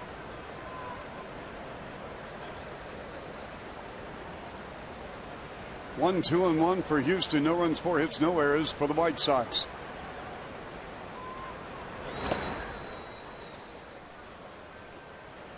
Interesting resolution to the last ground ball. Altuve knowing that there's no way Garcia could get by him, and he doesn't want to make a throw, so he gently tags him, and then Javi whacks him on the head for his efforts. There you go. Come on up, little guy. Are you talking to me? You're talking to me? Here's Tucker with an opposite field base hit to left. That, by the way, is his second opposite field looper. And just the third hit given up by Jose Quintana. It's absolutely remarkable when you look at each and every time out for Jose and you realize that he's going to give you just an outstanding effort. He's going to limit the runs. He's going to keep the ball in the ballpark for the most part. Obviously, everybody's going to give up home runs, but he doesn't give up near as many as most. And yet, trying to get him any runs has proven to be very difficult since he put on that White Sox uniform. So with a man on for Houston, Evan Gattis at the plate. Gattis grounded to Sanchez in the second. He singled and then had a base running gaff, and he was tossed out in the fourth. But for that base running play, there would have been at least one and possibly a couple more runs on the board. 1-0 Houston. Here's the pitch. So, Steve, we have some Twitter questions. Yes. Swersko54, that's SWIRSK054. One of the questions, we have many, many questions. We appreciate it. Let's see what happens here on this 1-0 pitch from Quintana to Gattis. With Tucker leaning off first base. And he goes back. How about Mark Parent? We have a Twitter question about Mark Parent. Is he a future Major League Baseball manager? I believe he is. He was very successful in the Philadelphia Philly organization as a minor league manager. He's the bench coach, and a lot of managers come from bench coaches. I think Mark understands the game. He's a catcher, former catcher, and you take a look at managers around baseball, Chuck, and you'll find that the overwhelming position that ascends to a major league manager is a catcher. So Mark, I believe, has all the prerequisites to do that, and I think same thing with Joe McEwing.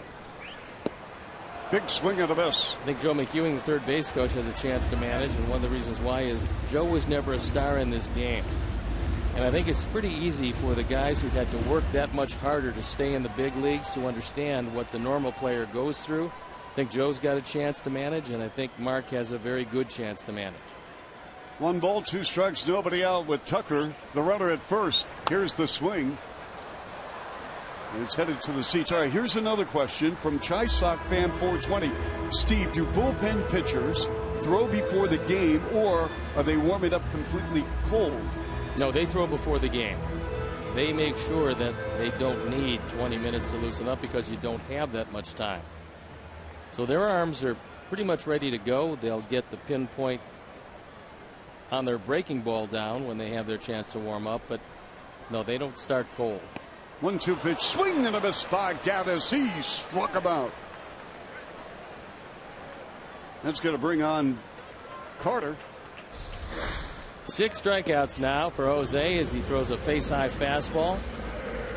Gattis needed a step ladder to try to make contact there, and he threw it right by him. Twitter question coming up in a moment after Carter steps in for his first pitch from Quintana. 1-0 Houston with 1 out here in the bottom of the 6th. The pitch. So here's a question, and this is from Zach Mahoney. Steve, do you think the Sox need to do something, or are they contenders in the American League Central? They're definitely contenders in the Central. And do they need to do something? That depends on if the hitters start to hit to what they usually do hit. This team is going to be right there. Starting rotation is certainly good enough. And you would think when you take a look at the batting averages, and many of them are surprising, just get this entire lineup back to what they normally hit, and you're going to produce a whole lot more runs.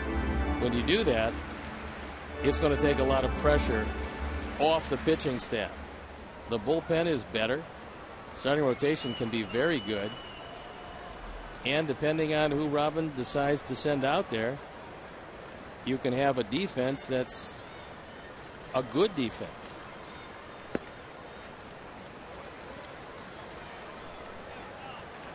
A ball, 2 strikes, 1 out.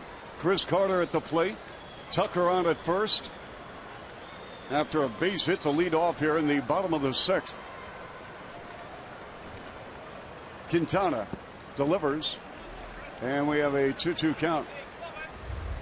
Carter's just an out-and-out home run hitter. He's not going to hit for a high average. He does have an uppercut swing. That is why he's fanned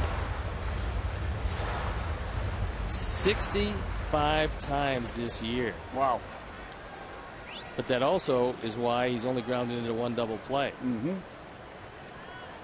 Tucker with the lead at first. The pitch to Carter. Swing and a miss. He struck him out. So back-to-back Ks with Gaddis and Carter, who makes that long walk to the dugout. Here's our Xfinity high-speed action replay, and it comes off the bat of VR in the 4th inning. It results in the only run of the game. He skies it to left.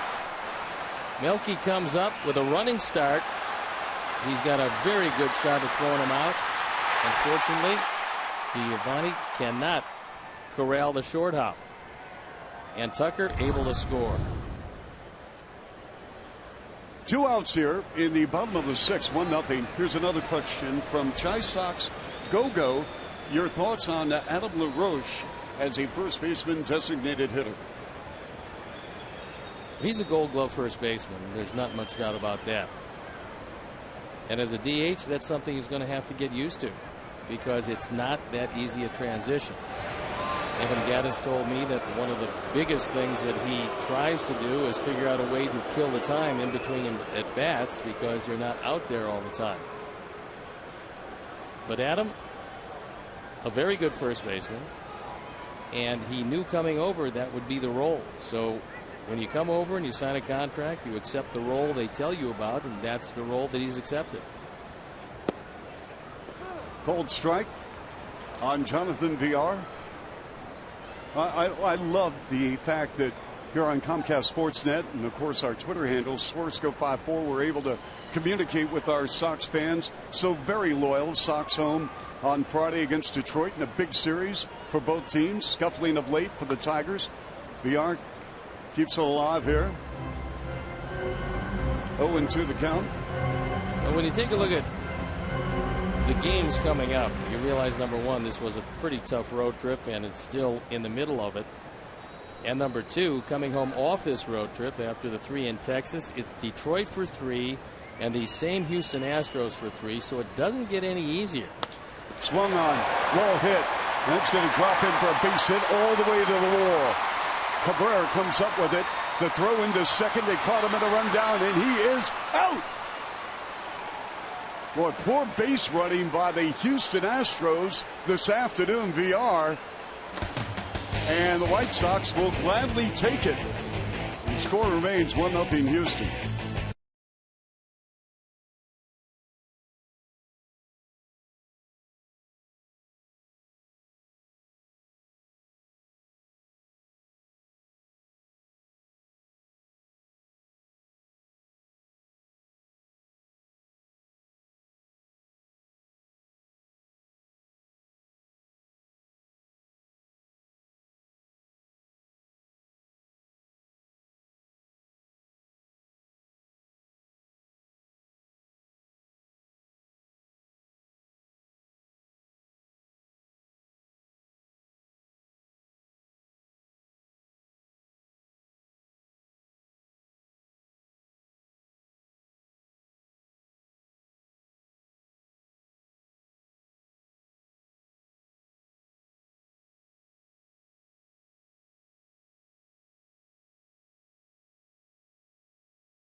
We're off with Josh Hamilton, Adrian Beltre, and the Rangers. Coverage begins at 6:30 on CSN Plus.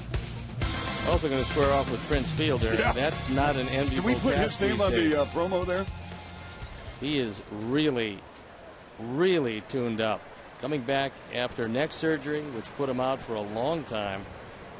Fielder is giving the Rangers everything they thought when they traded Kinsler. It turned out to be a one-sided trade the last year and so. But now, Prince Fielder is doing everything.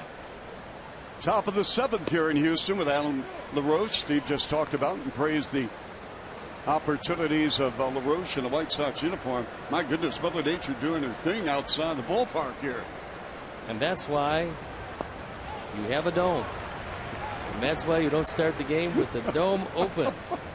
Because sometimes it's hard to get it closed. I know, as Steve. quickly as the rains come in here in this tropical climate. LaRoche with a swing and a miss and another K for Adam. That's his 3rd. Let's take a look at the end of the inning. Cabrera going to second base, and Villar never thinking that the throw was coming that way. And a good solid tag by Sanchez, making sure that Tucker couldn't score. Apparently, the Astros still don't believe that Melky can throw, and he certainly can do that. So he cuts down Villar, gets out of the inning, and it's still a 1-0 game. I've got Keuchel now with 9 strikeouts. A little slow ground ball to second. Altuve throws it to Carter for the out.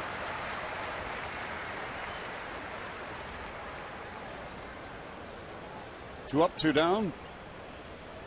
He's going to bring on Gordon Beckham. How about that? 9 strikeouts for Keuchel. Especially from a guy that is not known as a strikeout pitcher. He's known as a ground ball pitcher. Coming in 49 strikeouts in 72 2/3. So you're not looking at one of the more prolific strikeout pitchers. But today he's had everything going for him. Here's the pitch. You love throwing me under the bus. No, I'm kidding. I of would course, certainly never do that. No, we were talking Especially about Mother Nature and the unless the bus was here. Oh boy.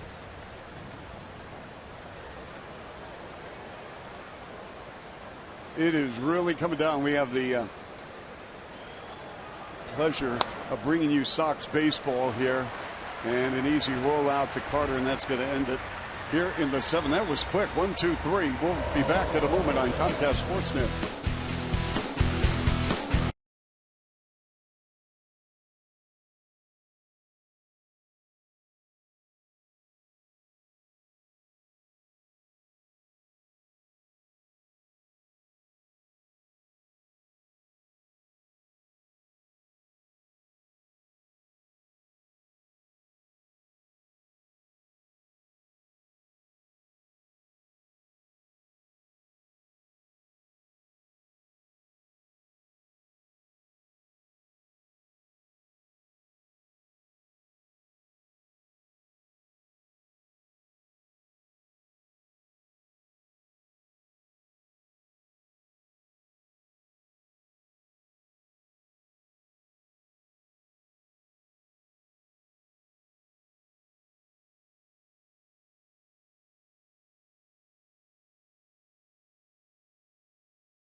The youngster from Seattle went 8 innings, gave up just 2 hits, nary a run with 8 strikeouts on 102 pitches. His first win since way back in April. This young man has game-changing stuff. If he puts everything together, Seattle with Iwakuma on the DL having some pitching problems, they have to have Walker doing the job. We start the bottom of the 7th. And Adam Eaton charges in and makes the grab. Outside, Mother Nature really doing her thing. Wow. You know, this area has been hit so hard, and it's been obviously in the news of late, and our hearts go out to all the families in the state of Texas and Oklahoma. I'll tell you what, they have very good food here. You might really enjoy some of the Rocky Mountain oysters they have in the second deck over there, and because of the rain, you can stay around a little bit after the game and enjoy the concession stand. Well, you know what I'm going to do after the game? I'm going back and going to work on my Astro notes for the Sunday ball game with the White Sox and Astros. And I'm going to pick up a sandwich. And then you're going to watch hockey. Yes, I am. Yes. I've got to watch the Blackhawks and Coach Q and all the Blackhawks. And, you know, we're channeling good thoughts to John McDonough, the president of the Blackhawks. That one lined into the seats, and hopefully everyone's okay. Just an outstanding pitching performance by Jose Quintana. It's nothing unusual. He's running into one of the true stars of the game in Dallas Keuchel, and this is pitch number 110. Jose's walked 4 guys. That's been the only rough spot for him, but he's pitched out of every jam he's put himself into. There's a base hit to left field. So Gonzalez aboard with 1 out here in the bottom of the 7th. So how long do you go with Quintana? I believe right now you have to go with him because he's probably good for 120 pitches. Jake Petrichka, who now has had a little rest. He threw in 3 games in a row, and it could very well be that with the right-handers due up, Marisnik, Springer, and Altuve, that Robin might have seen enough. Now, there's no way that Jose wants to come out of this. He's saying that he's okay, and maybe Robin will. Nope, he won't. He said he's had enough. He realizes with Dallas Keuchel out there, you can ill afford to give up another run. So as he walks out with an outstanding performance, we'll step out and be back after these messages.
Southpaw's birthday on Saturday, June 6th. Bring toys. Southpaw is going to donate all toys to the Ronald McDonald House Charities. Visit whitesox.com/SB Day. You can get information and specially priced game tickets. And our Honda call to the pen is Jake Petrichka. Jake's been throwing the ball pretty well, on for the 18th time. ERA 4.11. He has given up 20 hits in 15 1/3, but most of them came early. So now he's going to take a look at Jake Marisnick, and the rain is actually coming into the ballpark. There's some areas where the fans have had to cover up because they're getting soaked. And you've got my back here, right? You did bring an umbrella? Absolutely. In fact, I brought one that was so big that we could have you and a bunch of your friends under it. Well, thank you, Steve. Marisnick squares out to bunt, and it is 1-0 count. Outfield, a couple of steps toward right center. Melky very deep in left.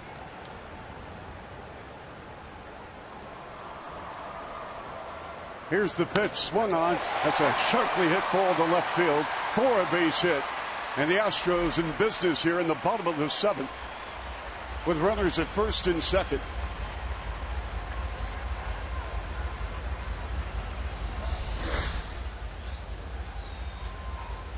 That fastball is on the outer third and down, and Marisnick with his first hit of the day. That's the 6th hit overall. They've all been singles as the Astros trying to give their talented left-hander a little more insurance. Gonzalez is at second. Marisnick is at first. We have one out here in the bottom of the 7th in a 1-0 Astros lead.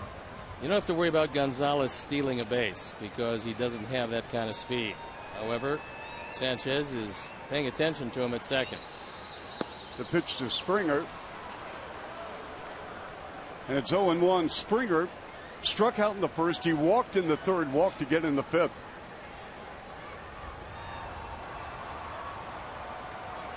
One 6-1 for Houston. No runs, 4 hits, no errors for the White Sox. Here's the pitch. 0-2.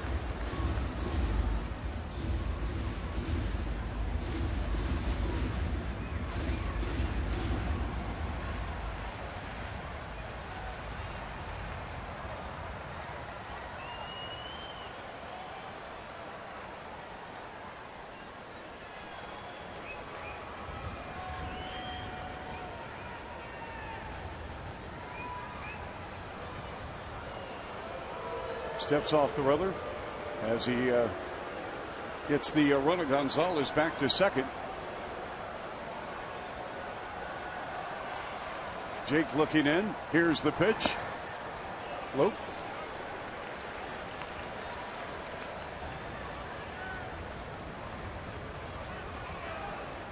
Houston got a run in the 4th, and that's the only run of the ball game for Dallas Keuchel. Quintana just can't get a run. Another pitch. Struck him out. Oh. Springer knew it. He just started walking away. He just got outguessed. That pitch, a perfect pitch. Low and away at the knees, painting the black, and not much you can do with that is just take a seat. Now Altuve goes to the plate. Altuve struck out in the first, grounded out to third.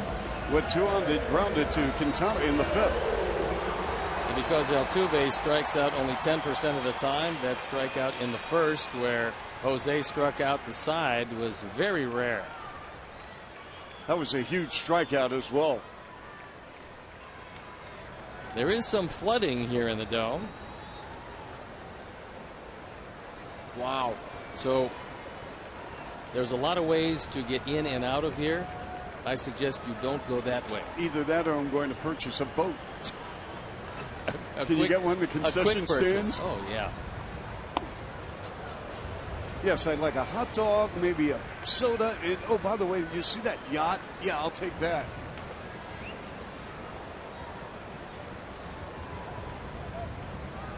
Runners at first and second for the Astros with 2 outs. The pitch. Altuve.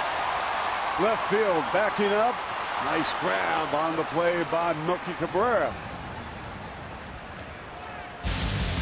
We go to the 8th inning here in Houston. Hang on, folks. 1-0 Astros.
.com ballpark to unlock offers and rewards.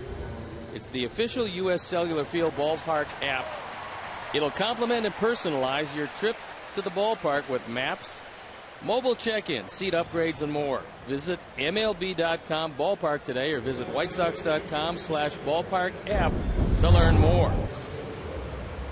And as you can see, not quite as airtight as they would like for a retractable dome. But the fans enjoying a tremendous pitcher's duel. And the Sox looking for a couple of runs. Keuchel wheels and deals to Soto. It's a fair ball. And the ball gets past Carter. And Soto is on at first. What in the world happened there, Steve? It looks like a play that Chris Carter should have made but didn't. This is not the first time this has happened. Only the first time the ball got away. It was a bad throw by VR. This time looked like a pretty good throw that Carter just missed. He just missed it.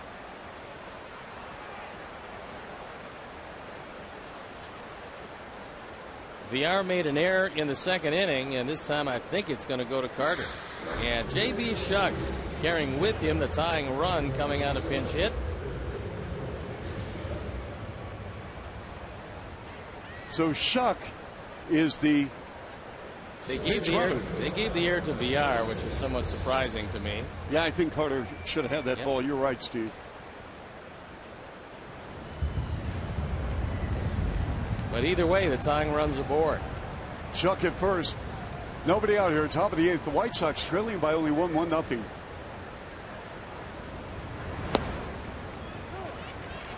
Time now for the AT&T Uverse Multiview. You get a shot at first base, where J.B. Shuck has just come in, and a center field shot of the matchup between Dallas Keuchel and Carlos Sanchez. Here's the pitch. Cold strike. Keuchel has allowed only 4 hits in 7+ innings. He has struck out 9, Steve, and has not walked a batter. Just an outstanding performance, but indicative of what he's done all year long. His ERA is just going lower and lower and lower. 1-0 Astros. A wise choice by Carlos Sanchez. Keuchel taking too much time.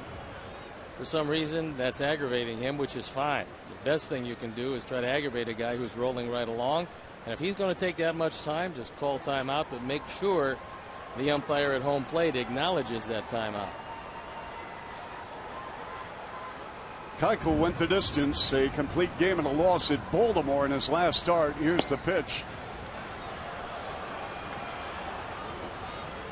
We got a 1-2 count on Carlos Sanchez.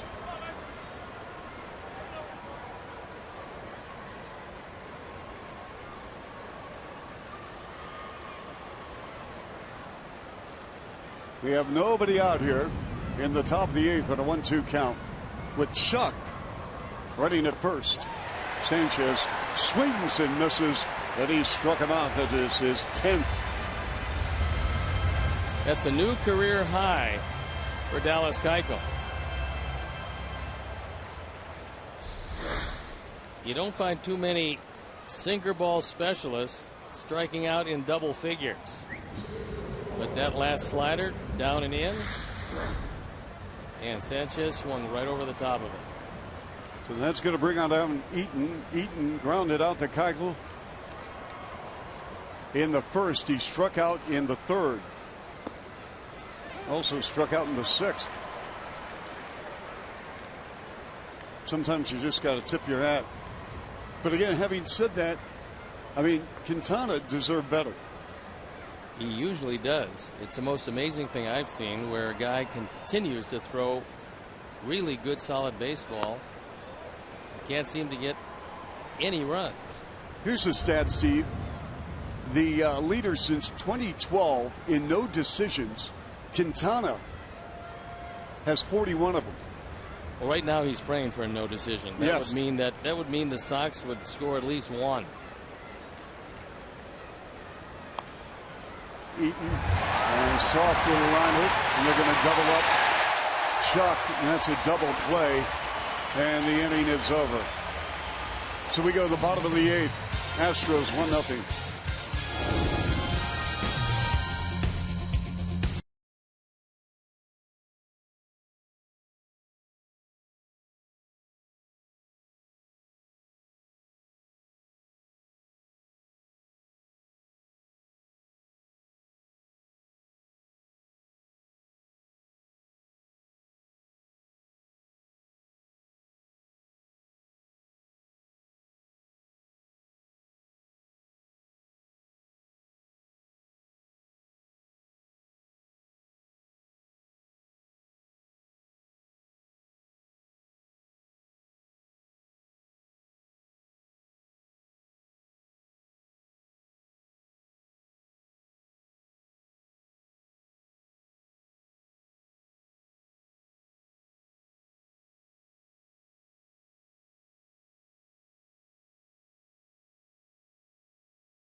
Ball game.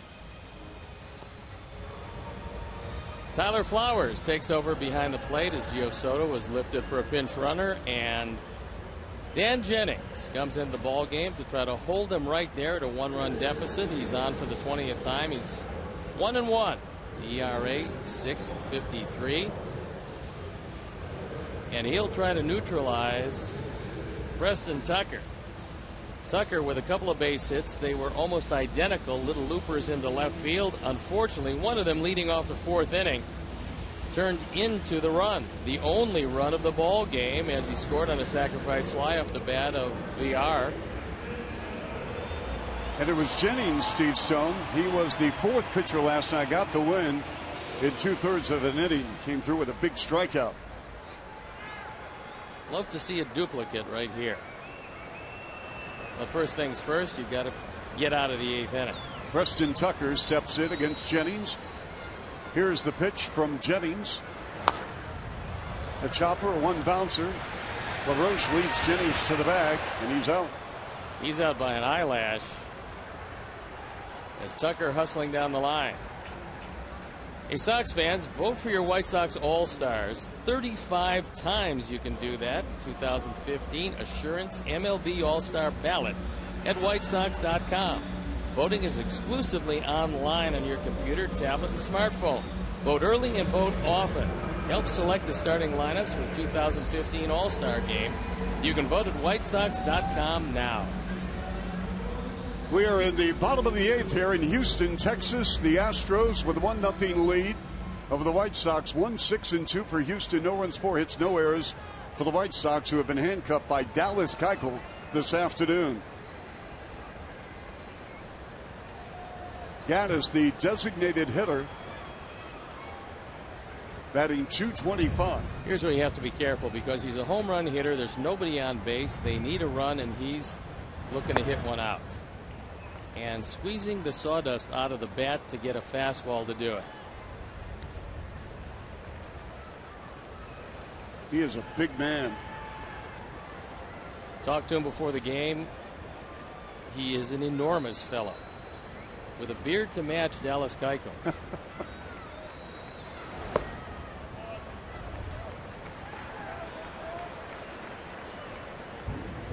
2 balls, no strikes, 1 out here in the bottom of the 8th.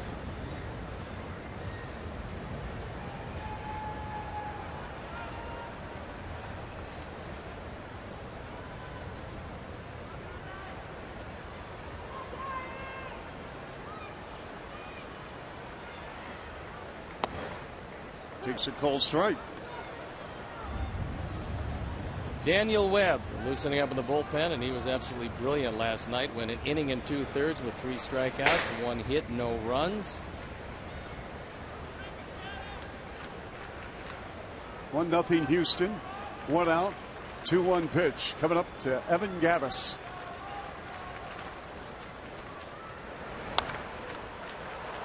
Fouled off to the right. We have 2 finals to report in the American League. Minnesota hung on 3-2 victory over the Blue Jays. That ball game at Target, and Tampa Bay took care of business over Baltimore 3-0.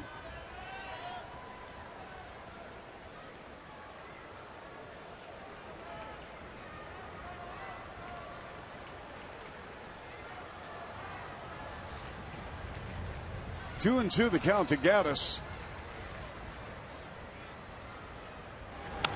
Swung on, there's a deep drive left field, and this ball is gone.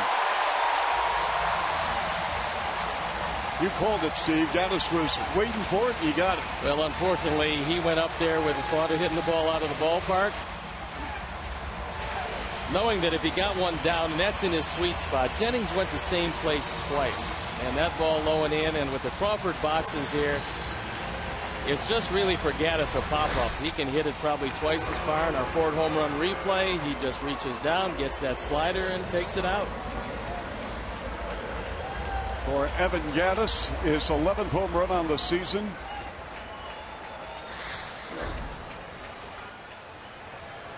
Now driven in 31. It's a big run here, too, in the bottom of the 8th. 2-0 Houston. Chris Carter steps in against Jennings with 1 out here in the bottom of the 8th.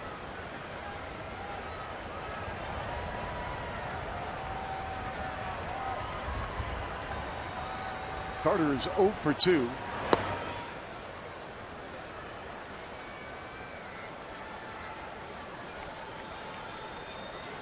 That's what's kept this Astro team atop the leaderboard. They hit the ball out of the ballpark. They run exceptionally well, and the defense has been good, especially the outfield defense. And as you mentioned yesterday and again today, to reiterate, that's why they brought Gattis here as a DH. Just hit the ball out of the ballpark. Don't worry about a batting average. Tell me at the end of the year how many you drove in, and it will be a successful year, assuming that you drive in 90 or more.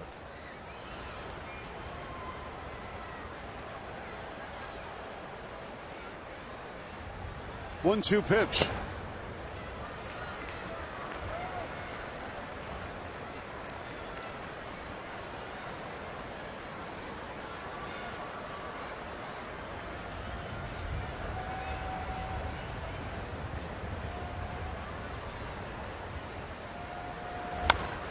And this ball is well hit, and this ball has left the park.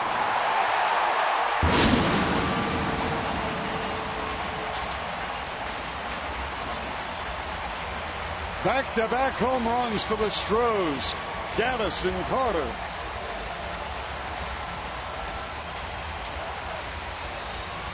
Home run number 8 off the bat of Chris Carter. He's now driven in 27 in our Ford home run replay. Both pitches the same. They're both sliders. They're both down, and all Carter does is reach out. This shows you how strong he is. Taking it way back. When Houston has multi-home run games, Steve, they are 18-0. And if they hold on, they'll be 19-0. They've got a 3-0 lead here in the bottom of the 8th. Going back-to-back, Gattis and Carter.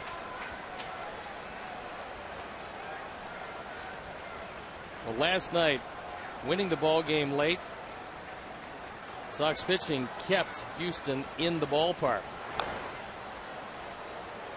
Did the same thing today up until this 8th inning. That's the third time this year that the Astros have gone back-to-back.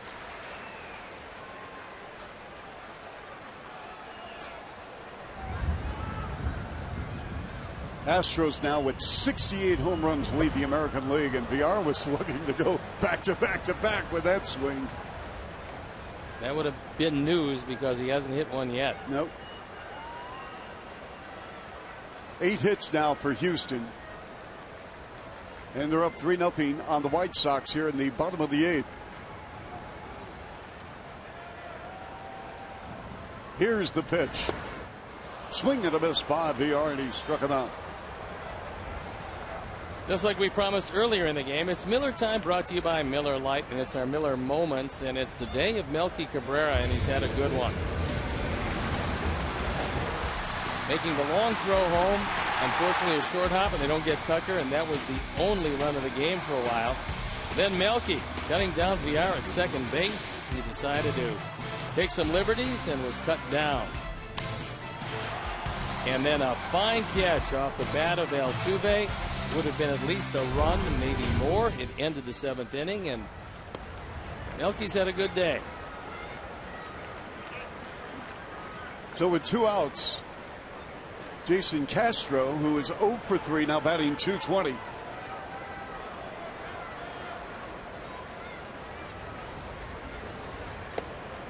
As the White Sox have given up back-to-back homers, this frame by Gaddis and Carter. Gaddis now with 11, and Carter with his 8th.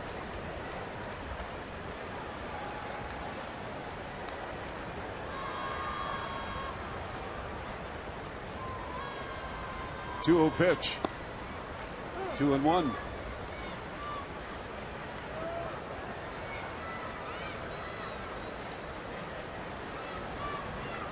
White Sox in the 9th will send up Bonifacio, Garcia, and Cabrera.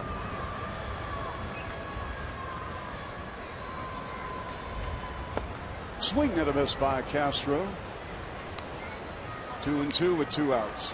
Houston 3-0. Series finale tomorrow, and then it's off to Arlington, Texas for a series beginning Tuesday against the Rangers. In Prince Fielder, Beltre, Hamilton, and company.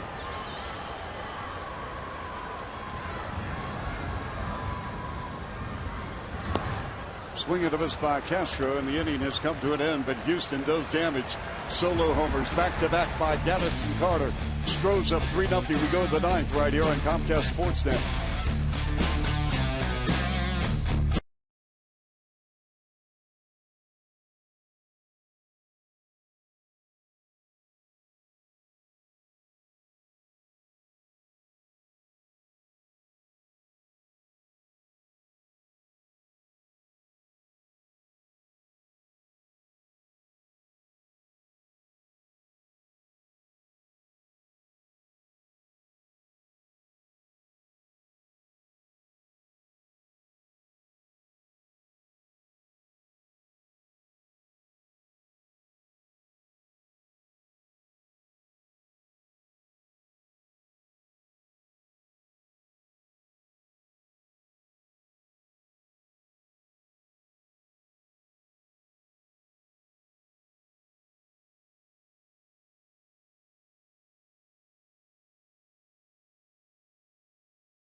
Join CSN at Anthem Bar in Wicker Park for Chevy Blackhawks pregame live, hosted by Coors Light. Watch live at 6:30 as Pat, Steve, and Jamal preview the game. That's Blackhawks PGL starting tonight at 6:30. Rasmus now controlling the duties in left field. Former Blue Jay and St. Louis Cardinal. Bonifacio stepping in. With Rasmus in the outfield, this becomes one of the better throwing outfields in the major league. We are in the top of the ninth here in Houston. The Astros with a 3-0 lead.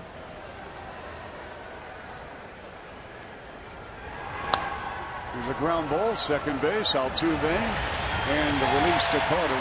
And there's one out here in the top of the ninth. If the Astros win today, they'll improve their record to 31-19, which would tie the club's best 50-game start in franchise history, accomplished only by the 1998 Astro teams, which, by the way, went on to win a club record 102 wins.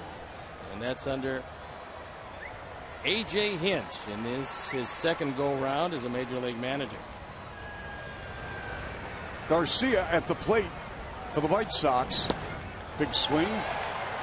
But Dallas Keuchel has been incredible. He has struck out 10. He has allowed only 4 hits. His earned run average is now a stingy 1.78.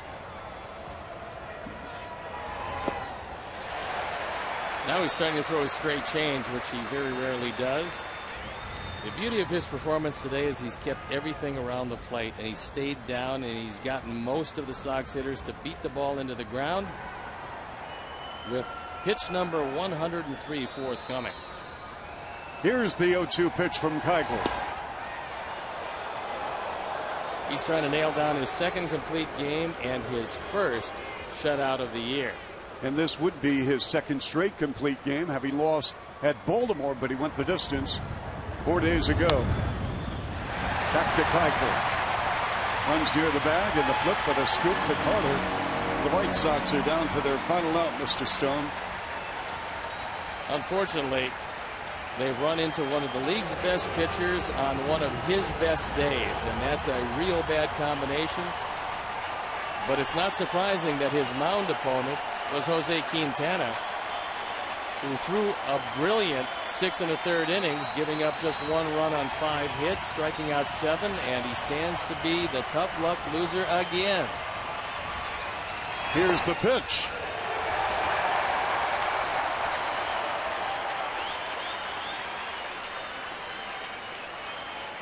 No balls and a strike with 2 outs here in the top of the ninth, 3-0 Houston.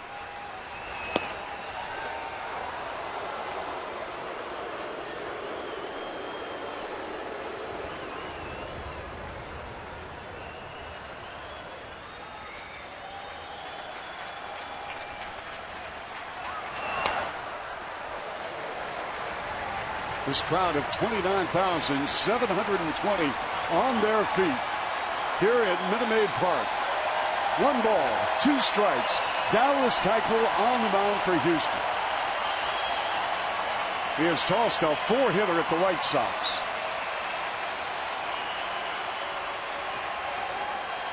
Here's the pitch. 2-2.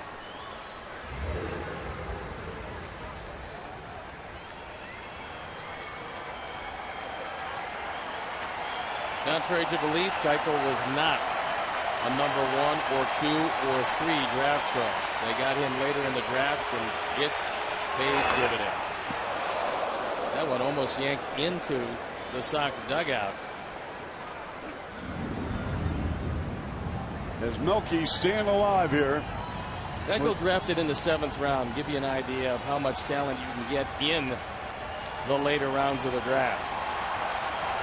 Again, 2-2, 2 outs.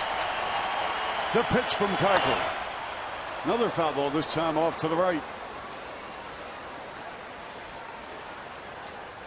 Milwaukee is 1 for 3, batting .244.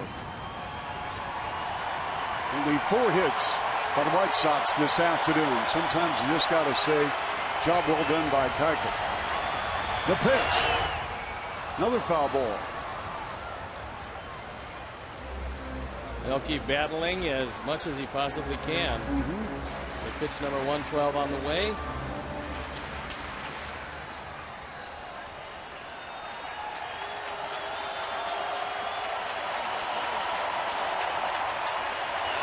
Swing and a miss by Cabrera. And the ball game is over for Keuchel. 11 strikeouts this afternoon. Steve Stone, no walks, and he goes the distance.